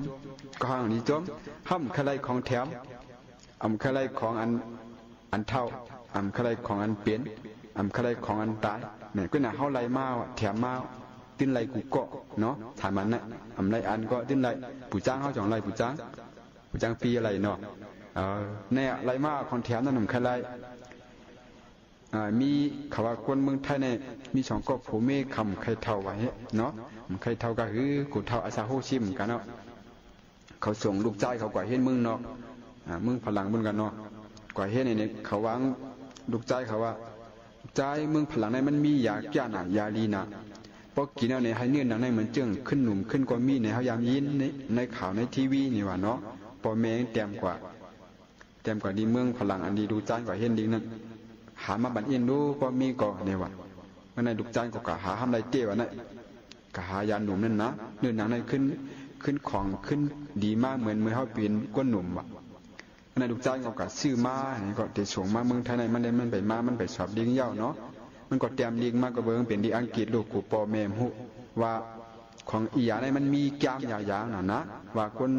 นดวงที่ได้กินหลายเจาะลูกอันที่ได้กินหลายเจาะมันสิเป็นเตาน้ำมันก็เป็นน้ำเตาเป็นน้ำยาเตานั่นเนาะมันจะมาดีทางน้องเตรียมมิไทยว่าพอเปลี่ยนคนจ่ายปอเขานั้นให้กิน1เจาะก้อยนี่ว่ะพอกิน1เจาะนี่หางผางปอนั่นตีมือหนังอาซักซัก6ยังไงกันเนาะดินหนุ่มขึ้นเนี่ยว่ะคนหัวก็เด็ดลำดีอีนึงก็ในอันเป็นมีเฮาเป็นคนยิงกระบวนเนื้อเลือดมียิงในมันใกล้ถอกใกล้ลายหนาในให้มีเฮากิน2จ้อนี่ว่ะเนาะก็มาในให้นั่นใส่ลิกมาว่ะนะก็ในเพราะว่ามาถึงเฮือนนี่ก็ดังปอดังเมจมกันน่ะเนาะเพราะว่าโจมเนี่ยปอมาอ่านด้วยว่าคนใจได้กิน1จ้อพอกิน1จ้อเนี่ยเนื้อหนังเฮาในดีมือหนังอาซักคนใจชาว5ชาว6พอมียิงกิน2จ้อทำดีมันนังคนอาศัก1เช้านี่วะมันนำวางเมงวะเมชูสุดจานด้วยอย่าลูกใจเขาปั่นมาได้ดูกินดูนี่วะเผื่อว่าเมงมากิน2จ้อเนี่ยเนื้อหนังในเหมือนจึงคนสาวเขาอาศักเช้าวะขึ้นหนุ่มขึ้นดีขวางมาวะเนาะอย่างกับพี่ไว้เป็นนั่นเนาะก็ในมันก็ว่าอโลไว้เผื่อมีก็กิน2จ้อในมันขึ้นหนุ่มเหมือนนังอาศักเช้ามันอ่ะแต่ไว้หาลูกคนใจเนาะผุยพางกินตั้งเตาอ่ะนะลูกใจให้กินหลายจ้อกินจ้องไว้เนาะมันว่าเขาไข่หนุ่มให้ไหนมีกันนั่นเองผุยพางกินตั้งเตามันในยอมลงกับเป็นดวนแดงว่ะก็เรียกหนาละ คนใจในมันรอบไผ่ตะกาเขาว่าเนาะหันเมงกินเอาหนุ่มในมันในอึกดังเตาในยอมลงก่อนก็เรียกเปียงด่วนแดงได้ว่าเนาะด่วนเปียงด่วนเนาะในอู่ว่ะก็ในลูกจ้างก็สอบดีเย้าจบปริญญาก็มาเมืองไทยป้ากับเป๋าป้าหางลงเครื่องบินมาก็ดังขึ้นมาเหนือเฮือนเอาถงขึ้นมาเนาะเพราะว่ามานี่ก็หันยิงสาวกล้องไก่อู่ไว้ว่าเนาะตอนด่าในวันเมื่อในก็เฮาคาลิงินถ่อมกว่าหลายรองหลายอันบ่ได้เป็นธรรมะตระอ่ำไข่ผัดกอติริยานเหมือนกันค่ะอ่ำไข่ผัดกอติริยานอันวันนั้นพอถึงข้าวมากอติริยานค่ะเหมือนหนังในตอนการเฮาค่ะ1 ชั่วโมงในข้าวยามหมดเสียงกว่าเยาในค่ะอ๋อสั่งขึ้นมาโฮมมาทบจอมกันเทียงค่ะนะยินชมขอบใจกูก็กูก้นขาข้าวยิ่งหมูขาวนุ่นผัดแอนพี่น้องของมื้อกว่าก่อนไม่ซุ้มค่ะลูกใจมาถามอันนั้นมันลูกใจสถานีวิทยุกระจายเสียงแห่งประเทศไทยและเครือข่ายทั่วประเทศเสนอข่าวต้นชั่วโมงรู้เร็วรู้จริงเกาะติดทุกสถานการณ์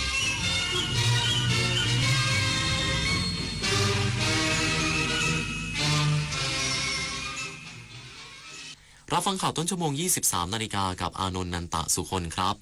กรมการค้าภายในจัดกิจกรรมรณรงค์บริโภคเนื้อโคไทยสร้างรายได้ให้เกษตรกรปีละกว่า15 ล้านบาทอีกสักครู่กลับมาติดตามรายละเอียดครับโครงการพัฒนาระบบกสิกรรมด้วยศาสตร์พระราชาช่วยส่งเสริมอาชีพให้เกษตรกรโดยรวมกลุ่มเพื่อช่วยเหลือตนเองและช่วยเหลือซึ่งกันและกันให้มีความเป็นอยู่ที่ดีสร้างความเข้มแข็งในระดับชุมชนแต่ละพื้นที่อย่างเหมาะสมต่อเนื่องสู่การพัฒนาที่ยั่งยืนเพื่อให้เกษตรกรสามารถดำเนินชีวิตได้อย่างมั่นคงด้วยหลักเศรษฐกิจพอเพียงศาสตร์พระราชาปวงประชาเปี่ยมสุขอาชญากรรมออนไลน์ความท้าทายและโจทย์ใหญ่ของประชาคมอาเซียนที่ต้องผนึกกำลังกันรับมือภัยไซเบอร์ในภูมิภาคผ่านกรอบความร่วมมือสู่โรดแมพ 4P Preventing ป้องกันการแทรกซึมขององค์กรอาชญากรรม Pursuing นำคนผิดเข้าสู่กระบวนการยุติธรรม Protecting ปกป้องเหยื่อและกลุ่มเปราะบาง Promoting เสริมพลังความร่วมมือทุกระดับร่วมสร้างภูมิภาคที่ปลอดภัยไร้พรมแดนและเข้มแข็งไปด้วยกันดินถล่มภัยพิบัติในช่วงหน้าฝนโดยเฉพาะพื้นที่เสี่ยงภัยมักส่งสัญญาณความผิดปกติทางธรรมชาติสังเกตพบสัญญาณจากฝนที่ตกหนักนานกว่า6 ชั่วโมงระดับน้ำในแม่น้ำลำห้วยสูงขึ้นเร็วและดินอยู่ในสภาพชุ่มน้ำผิดปกติน้ำเปลี่ยนเป็นสีเดียวกับสีดินภูเขาได้ยินเสียงการไหลของโคลนให้รีบอพยพอยู่ห่างจากลำน้ำให้มากที่สุดและโทรขอความช่วยเหลือสายด่วนนิรภัย1784เยาวชนคือพลังสำคัญในการขับเคลื่อนอาเซียนไปข้างหน้า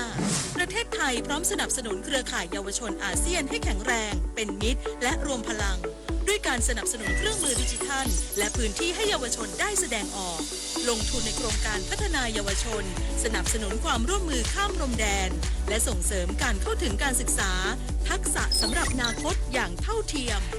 เยาวชนอาเซียนคือพลังสร้างอนาคตการจัดกิจกรรมรณรงค์บริโภคเนื้อโคไทยของกรมการค้าภายในได้รับความสนใจจากกลุ่มผู้ประกอบการร้านอาหารชั้นนำจำนวนมากสร้างรายได้ให้เกษตรกรปีละกว่า15 ล้านบาทนางสาวยานีศรีมณีรองอธิบดีกรมการค้าภายในเปิดเผยว่าตามที่กรมการค้าภายในหรือ DIT ได้จัดกิจกรรมรณรงค์บริโภคเนื้อโคไทยภายใต้คอนเซปต์รักแรกรสเนื้อไทยผ่านหลายๆกิจกรรมตลอดเดือนกันยายน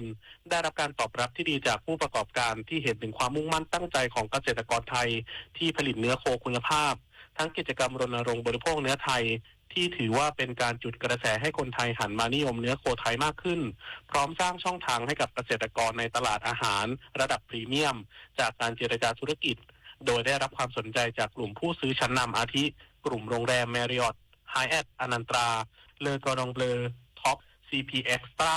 เดอะมอลล์และอีกหลายรายที่สนใจการนำเนื้อโคไทยไปจำหน่ายและนำไปใช้เป็นวัตถุดิบในการประกอบอาหารภายในงานมีการตกลงซื้อขายระหว่างเกษตรกรกับผู้ประกอบการแล้วในระยะแรกโดยมีมูลค่าการจำหน่ายจะไม่ต่ำกว่า15 ล้านบาทต่อปีเพราะมีแผนนำเนื้อไทยเข้าสู่ตลาดออนไลน์ในระยะถัดไปทางนี้กรมการค้าภายในเตรียมเดินหน้ากิจกรรมต่อเนื่องเพื่อผลักดันให้คนไทยบริโภคเนื้อโคไทยมากขึ้นคาดว่าในปี 2569 สัดส่วนการบริโภคเนื้อโคไทยในประเทศจะเพิ่มขึ้นอย่างต่อเนื่องเพื่อให้ตลาดเนื้อโคไทยเติบโตขึ้นอย่างแน่นอนปฏิพล สถาพรหมารายงาน รองนายกรัฐมนตรีชี้แจงการมอบนโยบายจังหวัดเป็นคำสั่งนายกรัฐมนตรีไม่ใช่เรื่องส่วนตัวพร้อมย้ำว่าต้องให้เกียรติผู้ว่าราชการจังหวัดร้อยเอกธรรมนัส พรหมเผ่ารองนายกรัฐมนตรีและรัฐมนตรีว่าการกระทรวงเกษตรและสหกรณ์กล่าวถึงกระแสวิพากษ์วิจารณ์ในสื่อสังคมออนไลน์หลังการประชุมมอบนโยบายแก่หัวหน้าส่วนราชการที่มหาวิทยาลัยราชภัฏเชียงรายเมื่อวันที่10 ตุลาคมที่ผ่านมาว่าตามคำสั่งสำนักนายกรัฐมนตรีได้มอบหมายให้รองนายกรัฐมนตรีทั้ง6คนกำกับดูแลจังหวัดต่างๆทั่วประเทศโดยตนเองได้รับมอบหมายให้ดูแลพื้นที่ภาคเหนือตอนบนทั้งหมดประกอบด้วยจังหวัดน่านแพร่ลำปางลำพูนพะเยาเชียงรายเชียงใหม่แม่ฮ่องสอน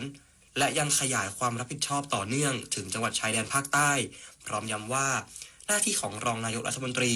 คือการประสานและขับเคลื่อนนโยบายของรัฐบาลให้เกิดผลในแต่ละจังหวัดที่ได้รับมอบหมายและผู้บริหารที่ดีเวลาลงพื้นที่ในแต่ละจังหวัดจะต้องให้เกียรติผู้ว่าราชการเพราะในแต่ละจังหวัดการบริหารถือว่าเป็นอำนาจของผู้ว่าจึงไม่ต้องการให้นำไปขยายความจนเกิดความเข้าใจผิดอีกทั้งในฐานะรองนายกรัฐมนตรีและรัฐมนตรีว่าการกระทรวงเกษตรและสหกรณ์หากในพื้นที่ใดที่ประสบปัญหาที่เกี่ยวข้องกับภารกิจของกระทรวงสามารถสั่งการและมอบหมายงานให้ข้าราชการเพื่อแก้ไขปัญหาความเดือดร้อนของประชาชนได้ปุริมพัฒน์สอนการรายงานจังหวัดแพร่ขานรับนโยบายคนละครึ่ง plus ส่งเสริมร้านค้าท้องถิ่นเข้าร่วมโครงการมอบหมายกำนันผู้ใหญ่บ้านและปลัดอำเภอในพื้นที่รับรองการลงทะเบียนร้านค้านายคุณากร โคชหิรันรองผู้ว่าราชการจังหวัดแพร่กล่าวว่ากระทรวงมหาดไทยได้กำชับผู้ว่าราชการจังหวัดและนายอำเภอให้ใช้ทุกกลไกประชาสัมพันธ์ประชาชนได้รับรู้รับทราบการลงทะเบียนเข้าร่วมโครงการเพื่อกระตุ้นเศรษฐกิจและเกิดประโยชน์สูงสุดต่อประชาชนในส่วนจังหวัดแพร่ได้มอบหมายให้กำนันผู้ใหญ่บ้านเร่งดำเนินการประชาสัมพันธ์ข้อมูลเกี่ยวกับการลงทะเบียนสำหรับทั้งร้านค้าและประชาชนรวมถึงการรับรองร้านค้าที่จะสมัครเข้าร่วมโครงการและการป้องปรามกรณีร้านค้าทำผิดหลักเกณฑ์และเงื่อนไขของโครงการเพื่อให้คนละครึ่ง plus เป็นประโยชน์กับประชาชนโดยตรงทั้งนี้ในวันที่15 ตุลาคม 2568จะเป็นวันแรกที่เปิดให้ร้านค้าผู้ประกอบการสมัครเข้าร่วมโครงการซึ่งคนละครึ่ง plus เปิดโอกาสให้ร้านค้ารายย่อยหรือ micro SME ที่เป็นผู้ประกอบการขนาดเล็กในท้องถิ่นเช่นร้านค้าวิสาหกิจชุมชนและ OTOP สามารถเข้าร่วมโครงการได้จึงได้มอบหมายให้กำนันผู้ใหญ่บ้านและปลัดอำเภอในพื้นที่ที่ผู้ประกอบการตั้งอยู่เป็นผู้รับรองร้านค้าสำหรับการลงทะเบียนเพื่อให้ผู้ประกอบการร้านค้าท้องถิ่นได้รับประโยชน์จากโครงการด้วยเช่นกันธนชัย สุวรรณากาศ สวท.แพร่รายงานจบข่าวอานนท์นันตะสุคนอ่านรับฟังข่าวครั้งต่อไปเวลา 6 นาฬิกาติดตามข่าวที่นำเสนอไปแล้วได้ที่ www.thainews.prd.go.th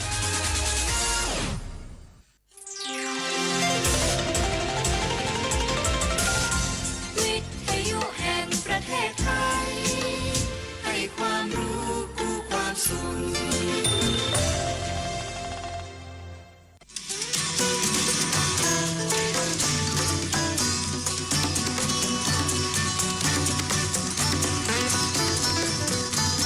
บนเส้นทางของถนนสายนี้เรามีบทเพลงเพื่อชีวิตดนตรีกวีศิลปะวัฒนธรรมวรรณกรรมมาฝากคุณทุกวันเสาร์และอาทิตย์กับเราที่นี่ถนนดนตรี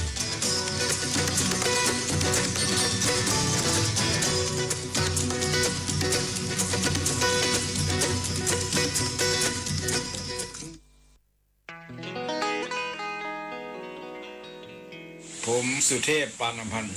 เพลงเพื่อชีวิตจะเน้นในเรื่องเนื้อหาสาระ